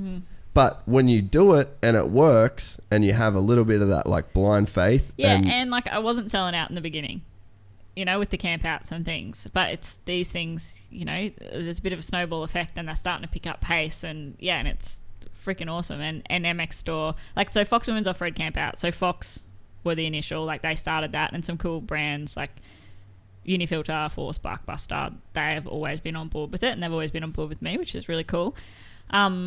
And now as it's picking up a bit of steam, and MX Store's gone on board, and because they are so good with their social media marketing, it's crazy. So having them on board is obviously fantastic, and you know they go and shoot sick videos for every bloody range release every year, and why not? Because content, it's a content rich world. So working with them in that way has been like freaking awesome, and just, you know what, having them, I've always worked by myself. Me and my little office doing my little thing. Yeah. So being in some aspect, obviously I'm not part of the MX Store team, but I'm on the sidelines. So just to call them up and run some things by them, or hey, can you quickly proofread this for me? And you know, am I on the right track, or whatever it might be? And it's not all the time, but just knowing that I've got them to call is really cool, and that's something that's really new for me as well. Yeah. Like having a bit of a team, because it's always just been solo Jemma used to be a shitty old transit van. Then I had to spoon my dirty bike on the way home. But now I have a big Mercedes, and it's amazing. Van life, hashtag. So being a part of something bigger has been really cool. And with the like stepping outside the box and doing things a bit differently, and how our industry is like so like stagnated, and everyone does it that way just because it's done that way. And then when someone does really well because they are a bit of a renegade and do it a little bit differently, and then everyone's like up in arms, like, MX Store's so huge. Yeah, because they're thinking about the customer and what the customer wants, and they're doing a bloody good job of it. So that's business. They're like, I think they're the single biggest like door in Australia, like retailer in Australia, and it's like, duh. Yeah, well, so I went over to... sorry to cut you off. No, you're right. The range release thing, awesome. I love the fact they just dropped their Alpine Stars one yesterday. Mick said it to me. Oh, did you see the Alpine Stars range release? It's sick. They've created a thing. And I've been doing so much thinking about just like the why behind even doing the podcast and like what are we really trying to achieve here. And it's like I think the big thing, like when I really sat down and analyzed just the whole game of like what we've done, I've been in bikes my whole life. What's the stuff that stuck? It's the stuff that added to the culture. And I'm not sure if I've really talked about it on here that much, but you do something that's significant enough to add to the culture. A win doesn't add to the culture because another dude gets a chance to win the very next year. You look at something like Craig Dack Racing. That's added to the culture of Australian motorcycling. Yep. Jeff Ballard is a part of Australian motorcycling culture. Jeff Leask, he added to the culture. There's these people that come along and they're the ones that stand out. And you don't remember their wins. I was going to say. But you know them for their personalities and their input and their character. Yeah. 100%. And I think that there's things that you can do that add to the culture of motorcycling. And your female trail ride in 10 years could be like what you just did a couple of weeks ago could be culturally significant for motorcycling in Australia. And because of that, it's a thing that will have legs and will last. There's so much flash in the pan shit or people that are like, they've got this big distribution warehouse. They've done the same thing forever. They're moving their product, same sort of blah, blah, blah. And then that's cool. They established that was, you know, they're almost grandfathered in. And then you get someone like MX Store that comes in and like, you know what they do? They add to the culture. They give people like you a platform to work. They give Dylan Long a chance to show his style in the new Alpine Stars range release. And it's people that we know here in our Australian community. It's not just like, obviously everyone likes to see Roxon ride a dirt bike, but it's not just Roxon. Yeah, and it makes that stuff makes me pumped. And I feel like that's almost a little mini thing that's happening. And then it makes the whole industry keep going around because then the sponsor goes, oh well, yeah, you're in that sick release that MX Store did and it got this many views, so then you get a bit more stuff, and then it just it goes around and around and around and around. 100%. And that's the thing that like really that's why I sort of decided to do the motocross companion, supercross companion thing, because like originally I was like on my high horse a bit about it. I was like, I'll be in fucking bikes forever, I'm just going to interview all these cool people and I'm done with this shit. And then I had like a bit of that was just my ego talking. I was just like, that's a bit of a dickhead way to think about stuff. And then I really thought, I was like, no, the reason why I don't like the moto thing and the reason why I don't want to do that is because I'm not seeing the stuff that like gets me excited right now. So it's like, all right, am I going to be just a passive consumer of like this thing that I don't really enjoy that much, or am I going to use the resources that I've got to like add to the culture? Let's add to the culture. I would have probably never spoken to you otherwise, and there's probably a lot of people that would have never heard of you otherwise. And that to me is like a cool thing. So it's like we're all just trying to move it forward and progress. And it's like you just, like I said, that trail ride could in 10 years be like this amazing thing that is like... I would love it that every chick goes, I have a dirt bike, I have to get to that Husqvarna women's trail ride at some point. 100%. Yeah, I got a road trip across from bloody WA actually. Hopefully there's a couple of girls road tripping from WA next year for it, because I coached in WA the weekend after it and talked about it. I was going to say there probably will be. Yeah. And that's, again, like you come back to Day in the Dirt, you come back to Transmoto. I don't know who won. I don't even think they... Like, I was up doing some commentary stuff at the Day in the Dirt. None of us knew who won. A guy on a really muddy bike is riding past and he's getting followed by another guy on a really muddy bike. They were just putting the checkered flag out when the time was up. And then because I remember one race, some dude's like, I won? And I was like, sure, man. Sure you did. But again, it's like... the 6 hours and whatever, it's become like this cultural movement. And I think that's why, like, you look at a race like Fink, it's so iconic. Yeah, it's a bucket list thing. It's a cultural thing that it's like it's part of the fibers of our motocross community or and our you got to off-road have those community. like 10 or 20 guys that want to win, but every other person there is there to do it.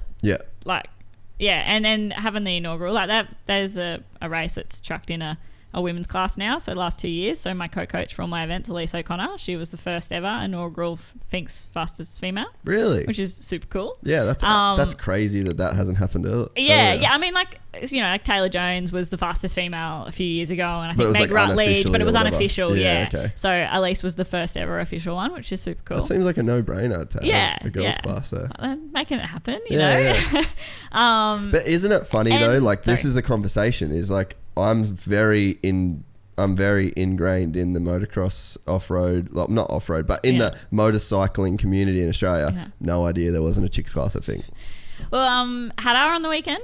So had our desert race down at Mildura. Looked moist. It did look quite moist. I watched, I think it was either Jess Moore's or Emma Milisevic's Instagram page, but it's them two racing at Zola and Prologue. Like, holy dooly. So if you're listening to this right now, they were sending it. Hunt that bit of footage down, because chicks can ride, like, 100%. Like, just watch it, because they are going for it proper. That's sick. Just hauling. I want to watch that now. Yeah, and then they both got top 40 in the mud on the Sunday, because Prologue was nice. The actual race was horrible. Yeah. Like, just killed it, smoked it. So go them. Yeah, it's definitely it's like an exciting time for that stuff, and I think it's cool to sort of. I think in my head that whole cultural thing's clicked, and that's something that there's a real push at the moment for all women in everything getting involved. There's all these action groups, like Mick and I were just talking before about Motorcycling New South Wales having a real push. Motorcycling Australia has just kicked off their women's commission again. I'm a part of that. That's cool. They haven't had one for quite a few years because Motorcycling Australia decided that women didn't need a voice, but they've just realised that they do. So it's myself, Tracy Simpson from WA, she's awesome, and then a couple other chicks from around Australia.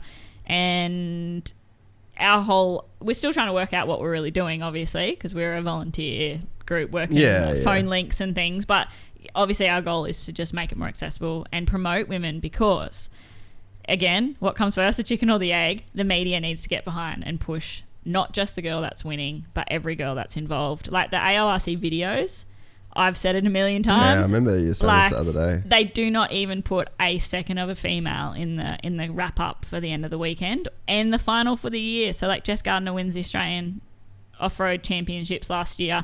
We're all sitting down in Omeo in this building having our presentation, and she's not in the video. Like, everyone else is in the video and she's not in it, and that just is a real kick in the pants. And like, there would be years that, you know, I'd won the Aussies and they've got the flyer for the next year's Australian Off-Road Championship series with, you know, all the places that they're going, and it's got the leader of all the classes or the guy that won the class for the last year. Well, I won a class. Like, do girls not race this event? Because I'm pretty sure they do. And, you know, like, it's a contractor, it's not MA that make those videos, but MA pay those bills. So MA need to be making sure that women are getting featured in those videos, because the little girl that's sitting at home watching it is going to be like, oh, well, girls don't race that. Yeah. Like, it's that simple. It's so crazy. It's so easy to overlook that. But Adam Cincerello, he didn't have a motocross family. His dad knew nothing about motocross. His dad and his granddad owned grocery stores. That's what they do. And we've got Adam Cincerello now because he watched Supercross on TV and he saw a dude racing TV. Yeah, I was like, he can do it, I can do it. Yeah. He's one of the best riders ever. One of the best amateurs ever. You get that kid from watching TV. So, you know, I mean, until we'd spoke, I really hadn't put that much thought into it and I don't know, is that like ignorant on my behalf, or is it you just don't know what you don't know? That actually, I was thinking of this before. It's you don't know what you don't know. And at the moment, the people that are making decisions in the motorcycle industry are quite often the racers from 20 and 30 years ago that have moved up. They used to race and now they're in decision-making roles in different manufacturers or, you know, MA or whatever it might be. And just as, you know, my nan, who's the most caring, beautiful woman, would often drop a racist thing because that's how she grew up. Yeah. And you'd be like, Nan, you can't say that. That's not right. But it was just... You don't know what you don't know. She didn't realise that it was wrong even. And so there's these guys sitting in offices making decisions that just think, oh, girls don't really ride dirt bikes. They have a bit of a go, but they don't ride. Yeah. So what I'm really hoping is that at the bare minimum, by the time the guys that have raced with us girls are in those roles, decision-making roles that they hopefully, because it's about half-half. Some of the guys really respect us. Some of the guys think like, you don't deserve a spot in the video because you're a girl. Then I hope it's the other half that are making the decisions, and they go, like, these girls can ride and they deserve to be treated like they can. But I guess to what I was like, at the bare minimum, hopefully it happens before that. Yeah, well, I think it's on definitely an accelerated path. But like sort of what I was saying before with that whole, like, you see like Quicksilver and you see it's like those renegade companies. You know why those renegades pop up? Is because Quicksilver was run by dudes that were cool in the 60s and created the whole thing, and then all of a sudden they got super rich, and then they lived in gated communities, and then they hired people that didn't really know what they were doing, and then they got, the companies went public, and then the distance that they got from where they started, which was on the beach making board shorts, the spread's too far to cover now, and you lose touch with what's actually happening. And I think that's like all of the, like, Quicksilver went bankrupt, like DC Shoot, like all of these companies that were like those grandfathered in, like, action sports companies. It's like, that is a warning signal to anybody that wants to keep doing business that way. Mm-hmm. Guys that own MX Store, they're our age. Yeah. And it's like like I was saying, my mate in Melbourne that's a developer, he's just a couple years older than me, killing it, putting all of those old dudes out of business. Because the times have changed. And if you don't adapt, and if you don't listen to what's happening now, and if you don't care enough to listen to the people like yourself, like, you've been all over the world, you've raced all over the world, you know what is going on. You know there's girls out there that want to ride. If there was no girls out there that wanted to ride, I wouldn't have people showing up. Yeah. And you probably wouldn't even want to put the effort in the first place. You'd be like, I'm just the weird chick that likes to ride. Yeah. But like, that's not how you feel. And so a couple times in the last year, I've had, like, I did a come and try with MX Store out at QMP. So it was people that have never ridden before. MX Store brought all their, like, I've been used in a range release gear out. So there was gear provided and bikes provided. And there was one lady come out and she was like 40 something and she's like, I want to learn to ride. I was like, okay, cool. Like what's got you doing it? Oh yeah, I always said I wanted to do it. And here I am. That's like, crazy, your kids ride? No. Your husband ride? No. I've just always wanted to ride.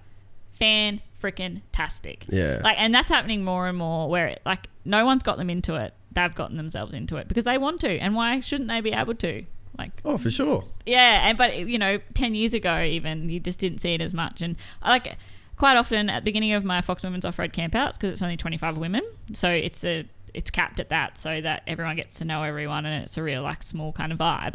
So on the Friday night, we all sit around and do the old, hi, my name's Jemma and I'm from Gympie and I've been riding bikes for this long and blah, blah, blah. And it's really cool to hear because one of the questions I get them to answer is, like, how long have you been riding for?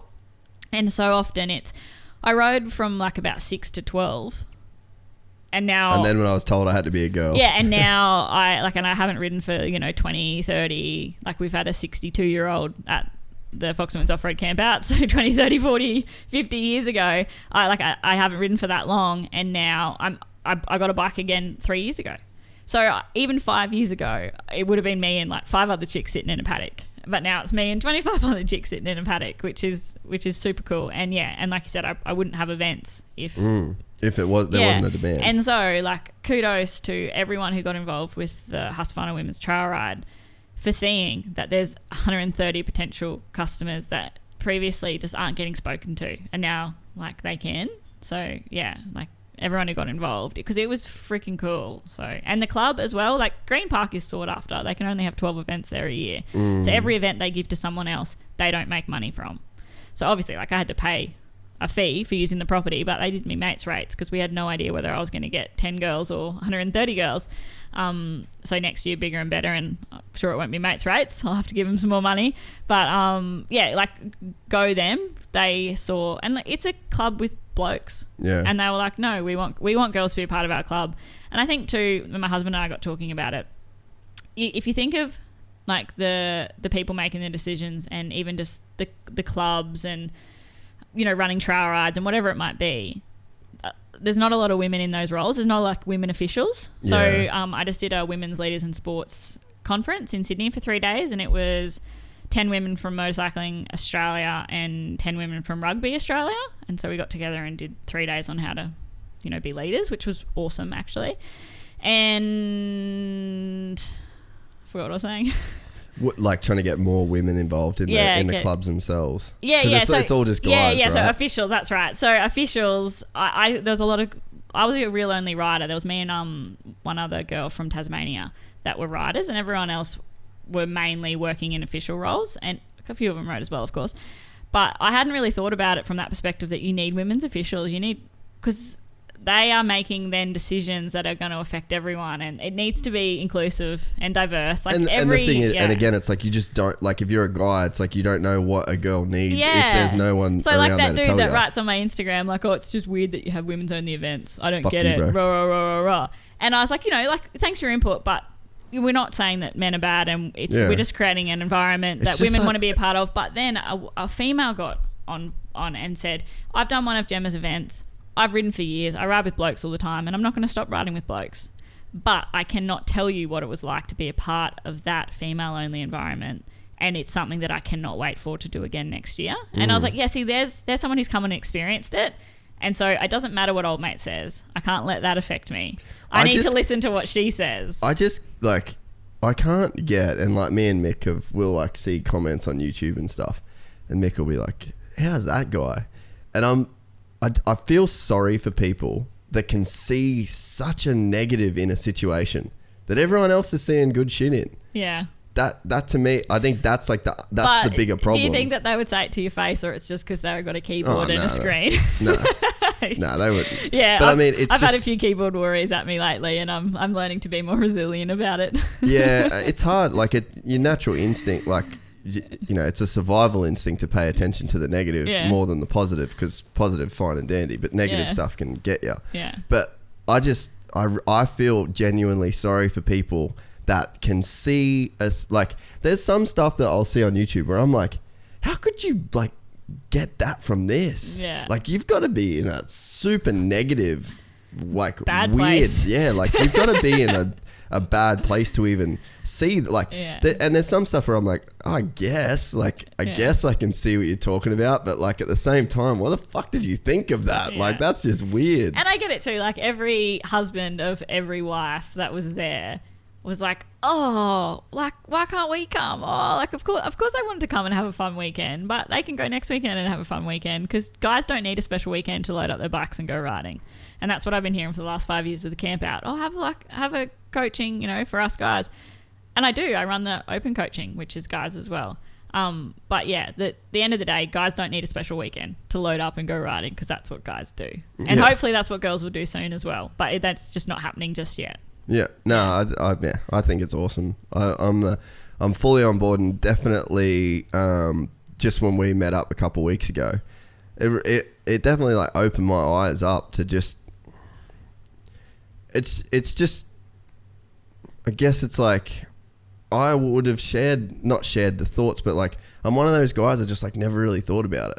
I never had to, but like at the same time, like, I grew up racing with this chick, Janella Vecchio. And me and her like legit battled. Like, she was one of the best chicks in Australia, motocross juniors. So like, Vecchio, like, it's running around the back of my head. You've heard of her before? Yeah, she was really good. And like, so I don't know. I always maybe I just never really thought that much about it, because I was around girls that did race. But I mean, I'm sure there's clubs where like there was no girls, but I literally, every race I raced, I knew I had to like deal with her, because she was super fast. But I don't know, like, but I think, when it comes to that professional level, like, I'm just not in the, like, you don't know what you don't know. I didn't know the level of which, but there's definitely stuff where like, because the AMA had like a few years where like there was girls on factory teams and stuff like that. Mm-hmm. And I mean, I definitely, I don't know why that went away, because it was good racing. But I can definitely see it from like a TV standpoint, where at motocross it's like it's they spread out so much, and I completely understand that from like from a spectator point of view.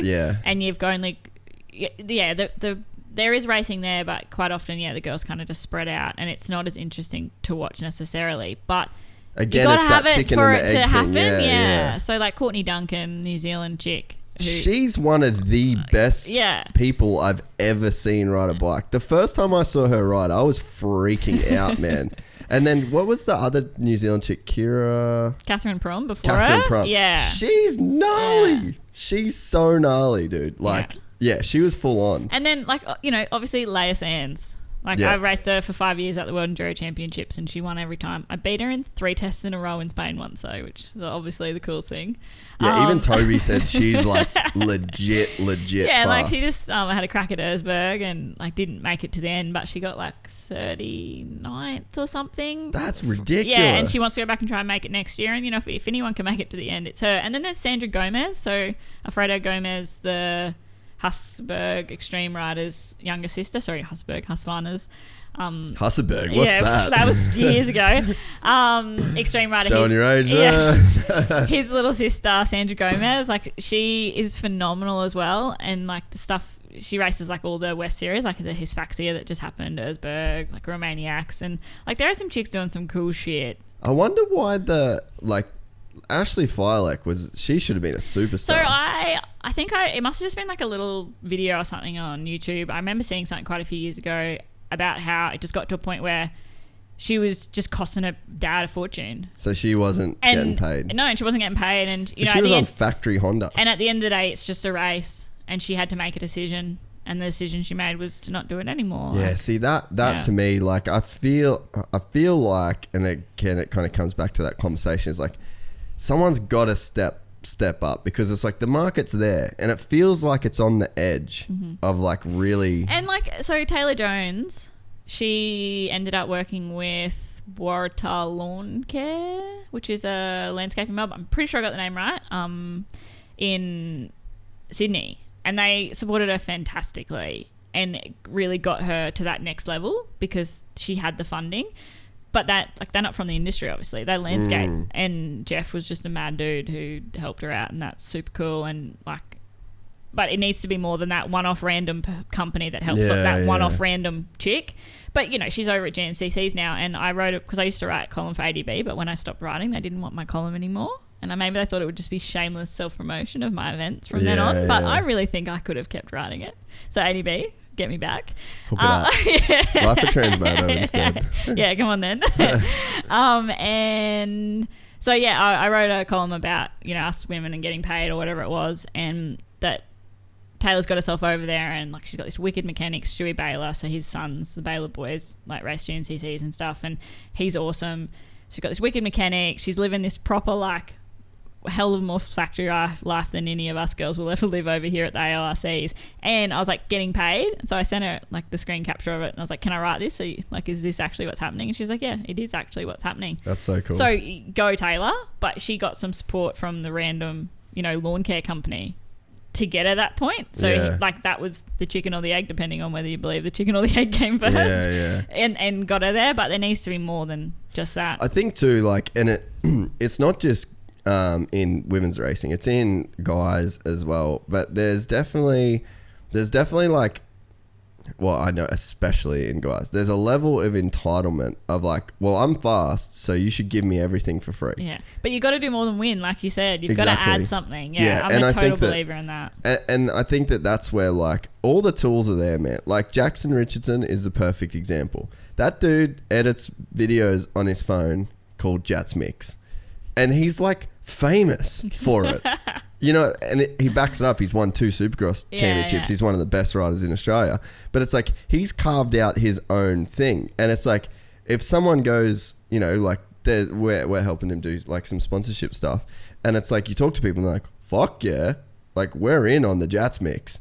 And there was a lot of, like, he pretty much, like, lost rides because of, like, the way he acted, you know. But he was like, he had this fun, like, over the top personality on social media, and he made these videos, and then all the old heads that like, you can't act like they're that. like, well, because they just thought he was fucking around. But it's like, he was living at our house. The dude wouldn't eat a lolly, or, you know, like, he was so strict. Every day was like all these smoothies, get up to the gym, doing all his rehab for his injuries. His whole life revolved around being getting good. faster. But then he was completely exhausted every day when he come home from training, and instead of just, like, doing dumb shit or chasing girls around, he'd edit these things on his phone. And that was the one thing that people saw because that's what he put on his social media. And then he got judged off it. But it's like, I would say Jat's added to the culture. Like, if you ask anyone that's in motocross or follows motocross and supercross in Australia, you know what a Jats mix is. Yeah. And it's like, that is like, you're adding it. Like, there's value in that if you can look at it from that perspective. The other guy's Dylan Long. Do you follow Dylan Long on Instagram? Oh, I don't, but I see lots of his stuff from MX Store, I guess. Yeah, like, so I know a bit about him, yeah. That dude is like the Aussie Axel Hodges, you know? So he's like... I do love some Axel Hodges. Yeah, well, like he's doing that sort of stuff. Like, he's doing that and he's got his own... and if you're racing as well, because, like, yeah, if you're doing that cool shit and then you're racing and you're backing it up with, like, wins and cool results, then cool. And he's, like, does some coaching and stuff too, does Dylan? Yeah, I think so, Yeah, like, so that's, yeah. But it's like that, to me, is like... So then, like, MX Store's all over Dylan. They love him. Why? Because he does, like, cool shit and he gets people excited. Because, like, when I'm looking at, like, I'll rarely watch, like, a race highlight of, like, a dude, you know, Kurt Gibbs or whatever. It's like, hitting a berm, doing a whip, all the respect to it. Like, you're a badass if you go and do it. But, like, what really will make me sit there and being, like, I want to... Get some personality in yeah. And the new wave too is like, I was talking about this with someone, they're like, oh, what's like next? And I'm like, it's here. We follow people. The whole Instagram, like, click follow. There's people like, there's a guy that I listen to his podcast, Adam22, and he's a white dude that interviews rappers. And like, that's what, I don't really care about the rappers, but I like follow him, and it's like, that dude's like just super interesting to me. And I think that that's sort of the same stuff that's happening with like Jats or Dylan Long, even like MX Store. Like, I watch all their, like, they make cool shit. So it's like, I think like, so people, whether it's guys or girls, it's like, you can get those cool companies, like you were saying with that what was her name again? That's got the company that sponsored a one-off company random. Oh, dude. yeah. Taylor Jones, Waratah Lawn Care. Yeah, so like, you know, they obviously see like the value in like what she does. So it's like, if you want to bring those people into the sport, you've got to provide them with something that you can, like, what are you offering them? There's just too much entitlement of like, because I'm fast, because I'm winning, I should get everything. Yeah. It's just not the case these days. No, you're right. Yeah. Yeah. I think as well though, sometimes it can take away from it a bit because someone's might be mid-pack and not putting in all the effort, but they've, you know, a bit of a show pony. So then they're getting some stuff, but usually, like, maybe that doesn't necessarily last, or everyone's got their knickers in a knot and they're probably not getting as much as they say they are anyway. Yeah, that's very true too, yeah. So, like, it needs to be a balance as well. Yeah. I just think, like, we're living in it. But personality, and you don't have to fake a personality. It just has to be yourself, personality. Yeah, that's what I used to always say to, like, Dean Ferris. For a long time, it was just him hitting a berm, hitting like doing a whip, and I was like, dude, we get that you're out of motorbike sick. You need to start showing people who you are because you're a cool person. And now, like, he does his dad life stuff, and like, cool, like, that's who you are. Show people who you are, because we can look at a photo of you hitting a sick berm. Yeah, it's all the same. Yeah. No, it's right. And like, and what was cool, like Harry just said before, he goes, I'd rather be myself and real and a builder than fake just to ride a bike. And I just thought that was super cool because, like, he's got a lot of, like, you know, you're like, oh yeah, I just think he's loose because he gets shit for that sort of stuff. I don't know him, and I just think, oh, he's loose, that guy. Yeah, but that's him. He's just a million miles an hour, and he just like full on. But he's like, I'm not going to change just to have this cushy job. And I think, like, but it's like, I feel like he doesn't even have to say that for you to know that he's being himself. So even though you're like, Jesus, he's loose, but you can tell it's like, well, that's obviously he's just doing the damn thing, you know? Yeah. But yeah, I think we're just, you know, I think riders have to do their bit as much as the brands have to step up. Like, everyone's got to sort of step up together. And work together. Like, that was the biggest thing in my whole career. I always felt like there was, like, you know, some main companies that, like, we're supposed to be in this together. Yeah. Like, you're supposed to be promoting me and I'm supposed to be promoting you, and I just feel like I'm pushing shit uphill. Yeah. And that's that old, this is how we do things, and it's not going to change because it's the way we do things. That needs to change. And I'm finding, like, with Husqvarna, it's awesome. Yeah. And they get it, and they get that there are women that ride motorbikes and they want to support me to support them. Yeah. And MX Store, 100% they're on board to support me to support them, because their like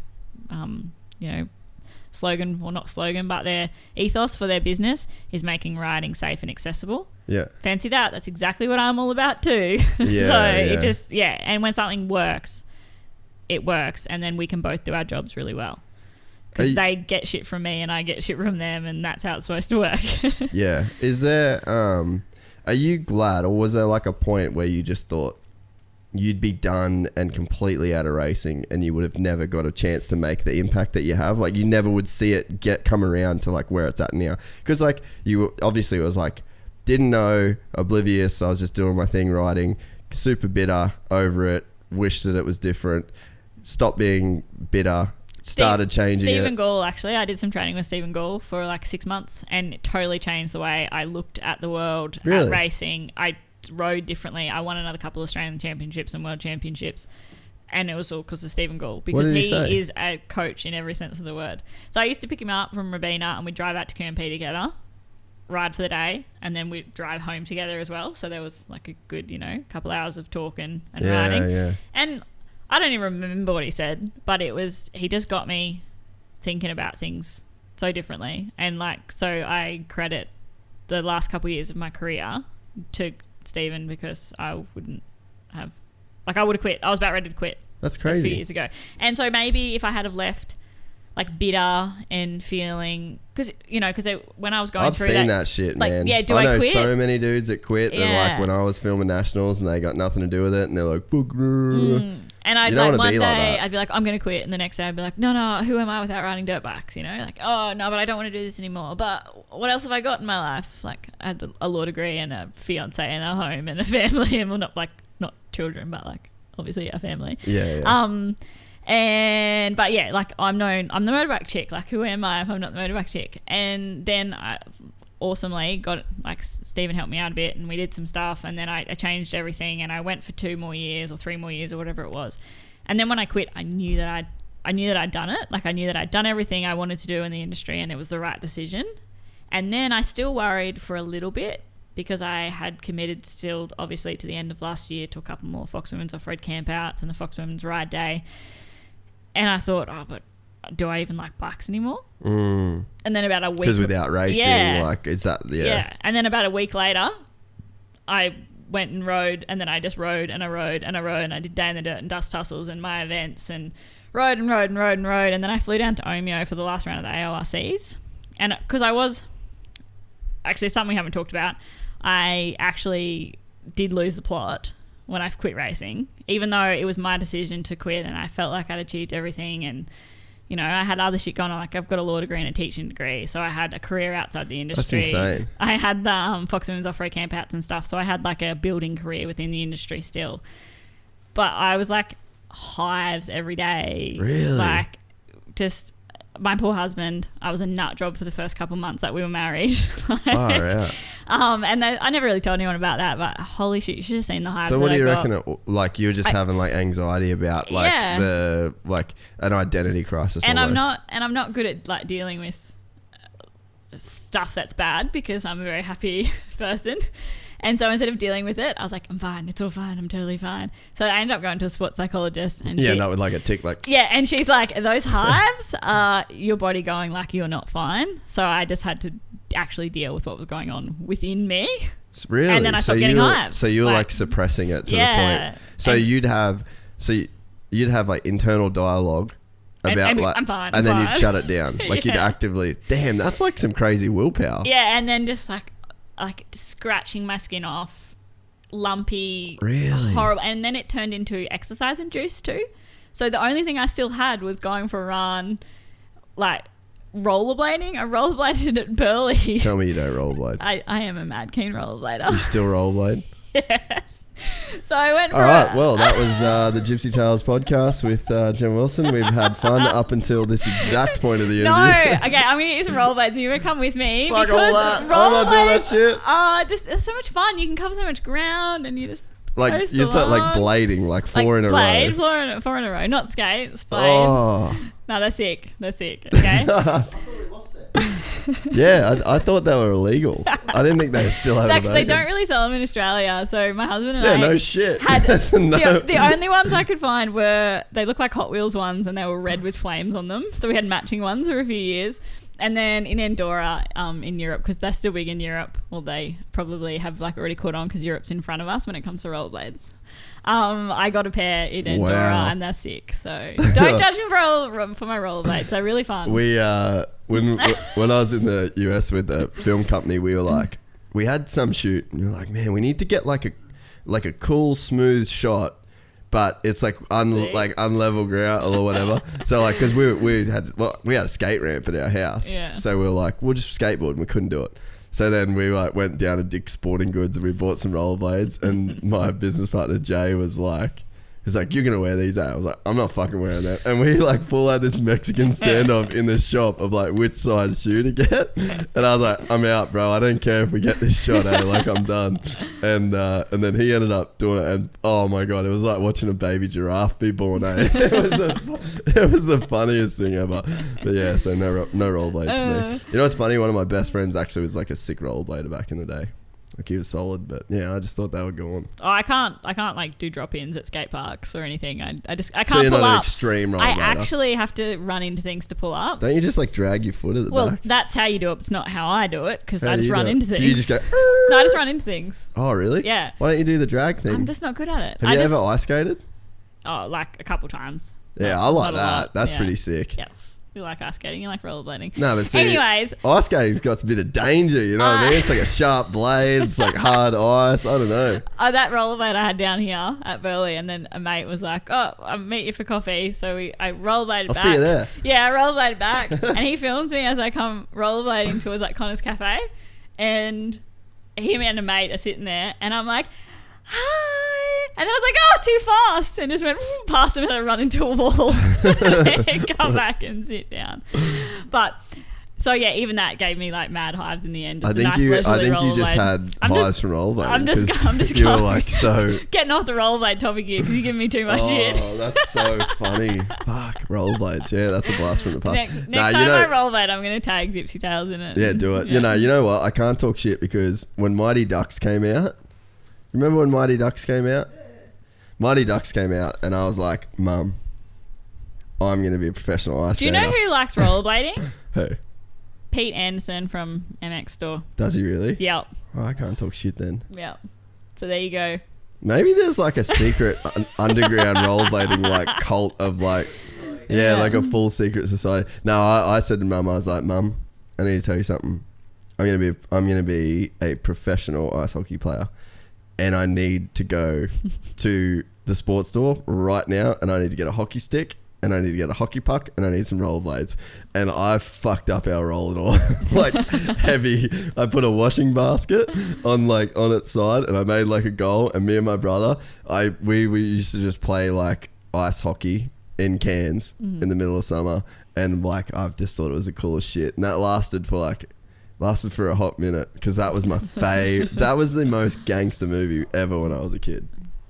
So anyway, rollerblades aren't that bad, I guess. I can't coming around. I can't hate. I can't talk shit. I'd be being disingenuous if I said I'd never rollerbladed. But yeah. So anyway, getting back to serious shit. So you did have like a bit of a full identity crisis. A meltdown. So what got you through that? It was a mixture of rollerblading and having an awesome husband, a really good dad who was like, because I was just ignoring it, so I didn't tell anyone about it as well. And so I, in the end, was like, oh, Dad, like, look at this shit all over me 2 times a day. So it would just like come up. It would just come up. And the only way, and antihistamine to get rid of it, because it would just be like, and which I hate taking things that aren't like, you know, I grew up in an organic farm. I'm a bit of a hippie dipper when it comes to that kind of stuff. So I was like, it was doing my head in with that. And then I'd be like, why the fuck are you stressed? Like, your life's really good. So it would make me more stressed and I'd get more hives. So Dad was like, you spend money on everything. You need to spend money on your health. Just pay for a sports psychologist, because I was all like being stingy with my money. And I saw a sports psychologist. I saw a naturopath who she was actually ended up being a bit of a psychologist as well, but in a really like holistic way, whereas the sports psychologist was really clinical. So between them two, the gross goopy, herby stuff that the naturopath got me onto. Do you reckon that shit worked? I think it was a part of it. Yeah. Yeah. And then just staying active and healthy. Yeah. You know what? Nothing changed from when I was in full meltdown crisis mode to when I was happy about life again. Nothing changed except the way I was looking at your things. internal It was dialogue. my mindset Yeah. name. So I just had to, and you know what? It was actually, the psychologist had a name for it, of course, but it was like a transition disorder or something. I wasn't even that. It was something. Oh man, though. a lot of athletes go through that stuff. Eh? It's pretty heavy. And she's like, it's just time, but you've got to try and maintain your health throughout that time period.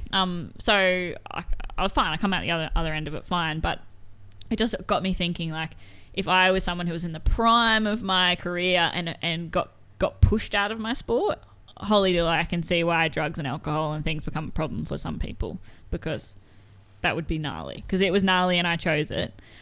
And that was like an actual intersection to something else I was talking about too, that whole hives thing, but I forgot what that was. We were going somewhere else before I That's said the beautiful thing about these podcasts. Horrible 3-month experience or so. It's a real thing though, like bikes. Yeah. So then I was like, am I going to like bikes? Oh, yeah. Yeah. So then I flew down to Omeo because I was actually thought that if I went to the final AORC, because I just left mid-season kind of thing, and I thought maybe if I went down and MA got a bit of closure, we had a bit of a chat on the podium and rah, at the final night, had one last hurrah, had a drink with all the boys, and because presentation nights are always a good time. I thought it might kind of close that chapter, but maybe that was a piece of the puzzle, but it didn't have much to do with it in the end. But up on the stage, Cohen, the dude that used to do the media for MA, was like, yeah, well, I've followed you on socials, and since you quit, you haven't got off a motorbike. Yes, exactly. It turns out as soon as I stopped racing, I loved motorbikes again.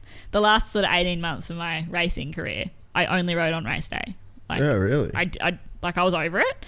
And then as soon as I quit racing, I love bikes again. And I rode and I rode and I rode and I rode and I rode. And I ride so much now too. And I just go for fun rides, and which I'd stopped doing. I hadn't done for years. So I love bikes. I just totally love bikes, and I was just over racing, but I will never be over bikes because bikes are awesome. Yeah, that's a really cool full circle to go from how bad it was in that period. But like, are you glad you sort of went through that though? Like, did you learn Not a lot really. about you? Surely you learned a lot about yourself though. Well, in it that was period. the first time in my life I'd ever been sad. Like, That's crazy. I've lived a blessed life where nothing's ever been a problem, and I've had good support, and I've just always been happy. And so that was also probably part of the problem, because I was like, I'm this sad person now, and and I'd never experienced anything like it. And I guess now that you have, it's like, all right, another tick, another notch in the belt of experience and life experience, and they all make who you are. Even when you were like, were there just like dim times in Europe, like weather was shitty and? I was in Europe, like I was racing world championships. Even So when I you hurt always myself had and stuff, I perspective. never I spent 3 months in a wheelchair with 2 broken ankles. My first year of racing world championships, and I was How'd like, you do that? Trials Obviously back, crashed, but- trials back, jumped off Really? of like a causeway and landed, and my toes were on the peak, so they got bent up towards my shins, and both my talus joints exploded. But even that, I was like, all right, an opportunity to read some books and do hill sprints in my wheelchair, and I've always just looked on the bright side, and that was the first time in my life I didn't. So what do you reckon it was? Why do you think you could bounce through all that other stuff, and then something that was your choice was the hardest thing to because stay positive? It would 100%. The only answer I could possibly give would be that I raced motorbikes for my whole adult life, and now I didn't. And even though I didn't want to, it was still. That's what I did. That's who I was. That's how, right from school, like in high school, it was, the curly-haired motorbike rider.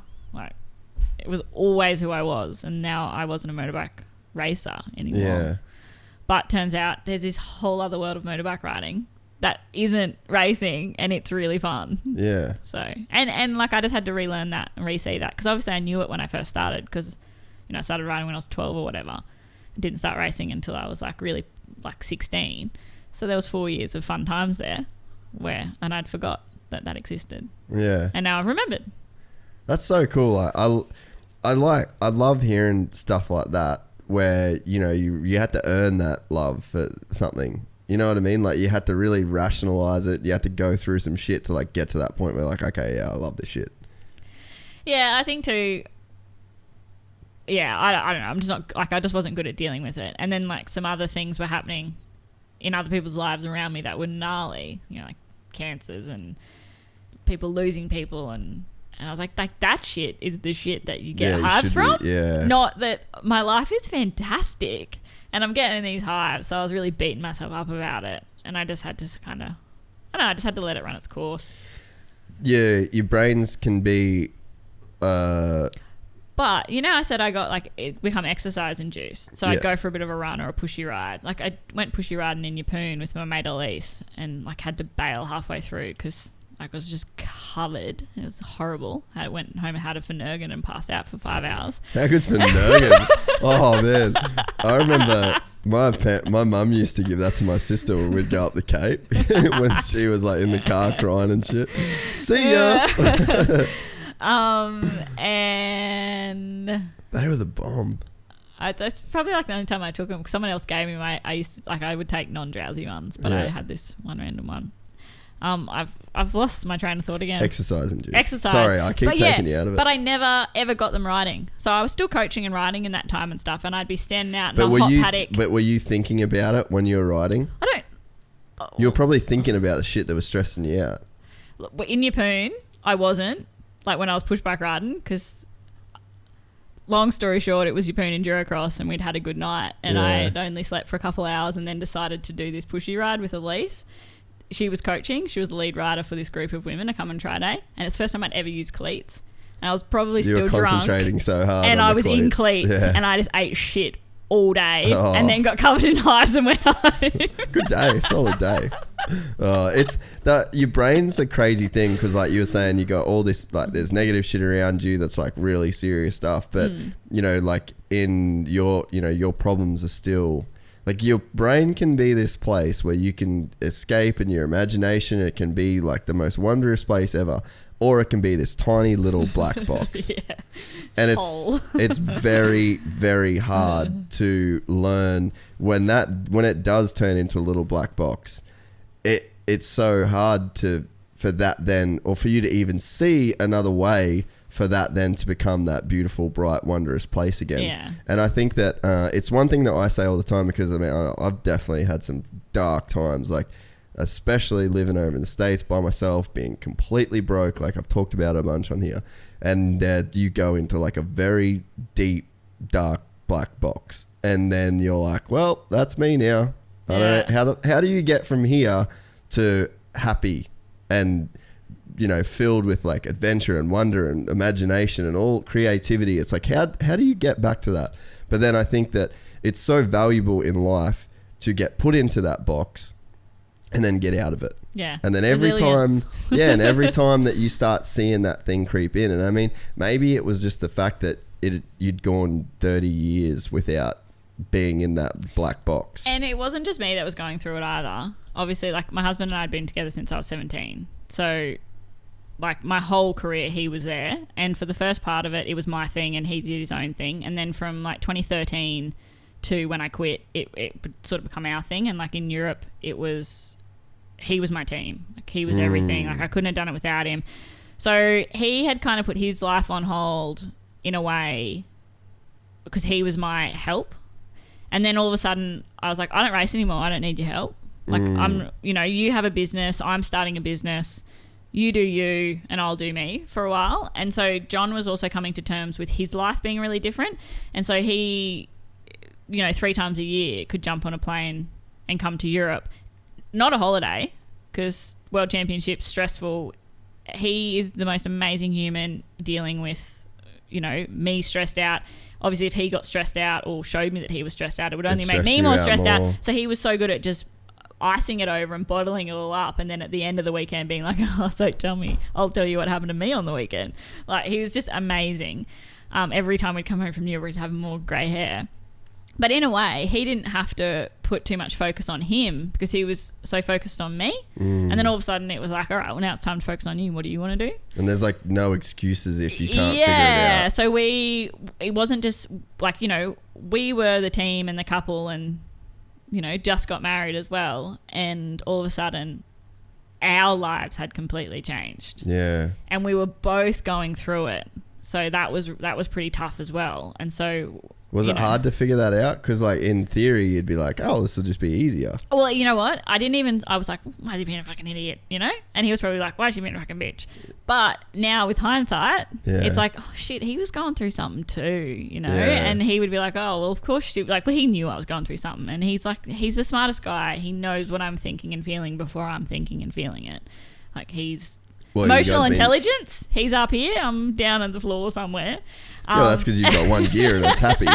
Yeah, well, yeah.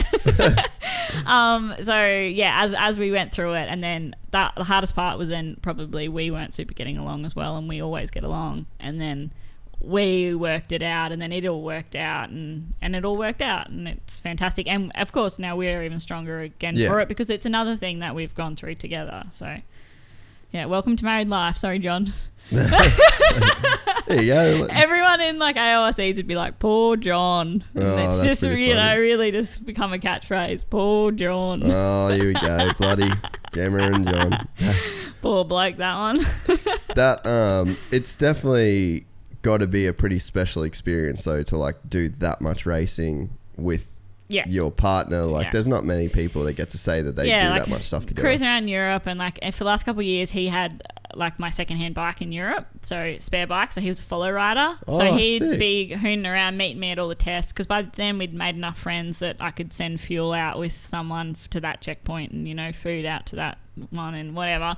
So then he was free to kind of roam around, and he would be, you know, walk through the pits and he'd be like, ciao, and have some coffees with the Italians, and then, you know, bonjour, and hang out with the French people. And like he ended up, because he can make friends with anyone too, John. So and I want to have a beer with John. Yeah, he's cool. Hi, John. I want to have a beer with John. And like I finished, I was World Championships, and I can picture the town. I'm going to say it was in France. Yeah, it was in France. And I finished racing, and we just had our little Renault van. Like, it was like Tetris packed in there, and we borrowed a quick shade and a tyre changer, and off we went. And so we're sitting there, and it was just a park bench that we were using as our like area to hang out at. And this English guy just brings over a teapot. And so John had made friends with him during the day while I was out racing, and he told old mate that I really love tea. So this fella brought me over a teapot of fresh tea from England, and I'm like, oh, sick. That's how you want to finish your day of championships racing. So, yeah, like John had a real experience as well. And like he cops it all the time from friends and family about him putting everything on hold for me and rah, rah, rah, rah. Again, it's that shit you can't buy, though. Yeah, but and he chose it, and, you know, like he had to pay for his own flights to get over there every time, because I didn't have that much cash in the bank. But once we were there, like I, you know, paid for things, but he paid the mortgage, so, you know. Yeah. But it's experiences that we had together, and that money couldn't buy. And like he had a really cool time as well. Oh, I'm sorry if you said like he was a guy. I would not change that. Yeah. And so like Steve Holcomb is won 4 World Enduro Championships, so I'm bringing him over in January for some coaching. So he's going to do 2 one-day courses out at... Where's he from? QMP. He's English. English, yeah. And then 2 one-day courses down at Nowra Motoplex.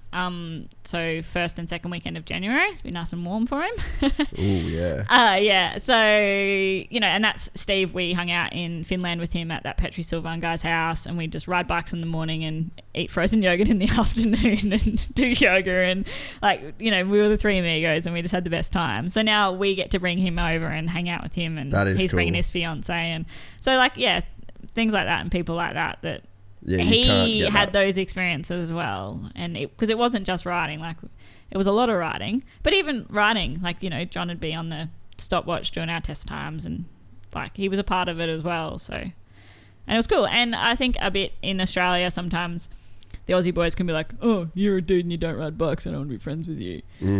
Whereas when we're in Europe, everyone was like, yeah, Australian, like, come and be friends. So I know that he really enjoyed Europe, and he, you know, he had a fun time in Australia, but he definitely enjoyed Europe. Europe is an amazing place for like so many reasons. Every chance I get to go to Europe, I'm like, done. Yeah. See you there. This one time we were in France setting up a bike. So this awesome dude, Fred, he was the importer for TM in France. Oh yeah. We just made friends because he saw I was having a rough time with this Greek team I started World Championships with. And so we were setting up a bike at his place and it was my birthday. And so we got as much done as we could in the morning and then we loaded the van and we pinned it to Spain. And I sent I love that. Pinned it to Spain. And That's the most Aussie thing ever. Loaded up the van and we pinned it to Spain. And I sent an Instagram message to Ivan Cervantes, who's won 5 World Championships, and he's this gorgeous Spanish man. And I was like, dog, we're going to be in your area. Do you know anywhere to ride? And he's like, oh, just come to my house. We were like, okay. So we rock up to... You rock up like... The beachfront. Yeah, John was like that too, though. We rock up to the beachfront in Cambrils in Spain, and his house is this like massive mansion, and we drive down like Iron Man's lair driveway and park underneath, and he's got a bike from every year he's ever raced in this glass room. That's and crazy. his bathroom downstairs, because he's KTM rider the last heap of years of his career, he had like orange towels, he even had orange toilet paper. And so we had dinner and I was like, yeah, it's my birthday. And his wife was like, oh, I'm so sorry. This is all I've served you. Like, it's your birthday. I'm like, are you kidding me? I mean, I'm in Samantha's house. Yeah. I want a better birthday? And then we've eaten at servos every other day. Yeah. And then we went riding in the morning and like spent all this time like sort of coaching me and helping me out. And like we left from his Iron Man's lair driveway, rode down to the beachfront, rode along the beach, like in the middle of the city, and then cruised up like this dry riverbed and ended up at like one of his compounds where his dad and John had already rocked up and watered the track for us and stuff. That's so sick. Like, I had the best time. And then we were supposed to pack up and head off that afternoon because it was his birthday that day. So mine's 1st of May, his is the 2nd of May. Oh, how rad's that? And so we're sitting up on these rocks getting this photo, and he goes, oh, do you like paella? I'm like, yeah, I love paella. He's like, yeah, I'll stay for my birthday then. Like, stay again tonight. Oh, that's like the rice, eh? Yeah, the big rice dish. And I was like, yeah, okay, sick. So I didn't tell John though. I sort of forgot to tell John. So we rode back and we've had showers and we're standing upstairs and all his family starts rocking up. John's like, we have to go down. What are we doing here? And I'm like, no, we're invited to stay. So we ended up having this massive, big, like, family lunch. John got maggot on champagne. And then he lent us his pushies and we rode along, like, the beachfront and stuff. And then got up next morning, went riding again, had another sick day at, like, his other compound. And then it was his niece's birthday that day. I know, right? Come on. But they had to go out for dinner. So he's like, here's the keys. When you close the gate behind you, just put it in the mailbox. My wife's made you lunch. The house is yours. Do what you want. That's so cool. And I'll see you down in Spain, like, because we were driving to the bottom of like Jerez for the World Championships. He's like, oh, and take my gear bag for me. So he didn't have to take it on the plane. And then I'm down there with an English mate, and she's going through his bag and put his undies on her head. And I was like, great, now he's gonna think I've been like smelling his undies. Have you got a photo of this guy, Mick? Show me a photo of this sexy Spanish man. What time's the Origin start? Are we? It's 8:30. Holy shit! Holy shit! All right. Jemma Wilson. We're gonna wrap it up. All right, time flies when you're having fun. Yeah. Hey, I really, really, really enjoyed having you on. I really appreciate. I really liked on. being here. Yeah, you had fun. Yeah, absolutely. Was this your first like proper big podcast? Yeah, absolutely. Sick. Yeah, other than a few radio interviews. So awesome. Cool. Thank you. I'm really, really stoked. I will be. Are you doing 6 hour? Yes, I am. With it all. Remember, I stacked the ladies team because I'm going to win. Oh, okay. No, I've got Elise and Zoe who works at MPE, so we've got a cool girls team. Yeah, because awesome. John doesn't want to do it again. Yeah, it was pretty gnarly last year. Well, I want to have a beer with John if he's going to be there. He'll be there, absolutely. Yeah, that'll be awesome. Yep. Give the sponsors a quick shout out, even though we've covered a bunch of them. So Fox, MX Store, Husqvarna, and MPE Suspension and Husqvarna are 4 awesome people that have supported me massively. But then I'm from Gympie, and so my local dentist, River Dental, Security Mob, Ultimate Protection Security, Gold City Steering, like, they have backed me for years. So thank you so much to the Gympie community. And yeah, Force Accessories, Barkbuster, Unifilter. It's another 3 Australian awesome companies that have been there with me from the beginning and have, as soon as I started supporting women, they supported me to support women as well. And MotorX is a new one. They jumped on board when Husqvarna did. Bunch of good dudes over there. So yeah, thanks so much to MotorX. Shout out to Marksy, that's my boy. Okay, Aaron's my boy.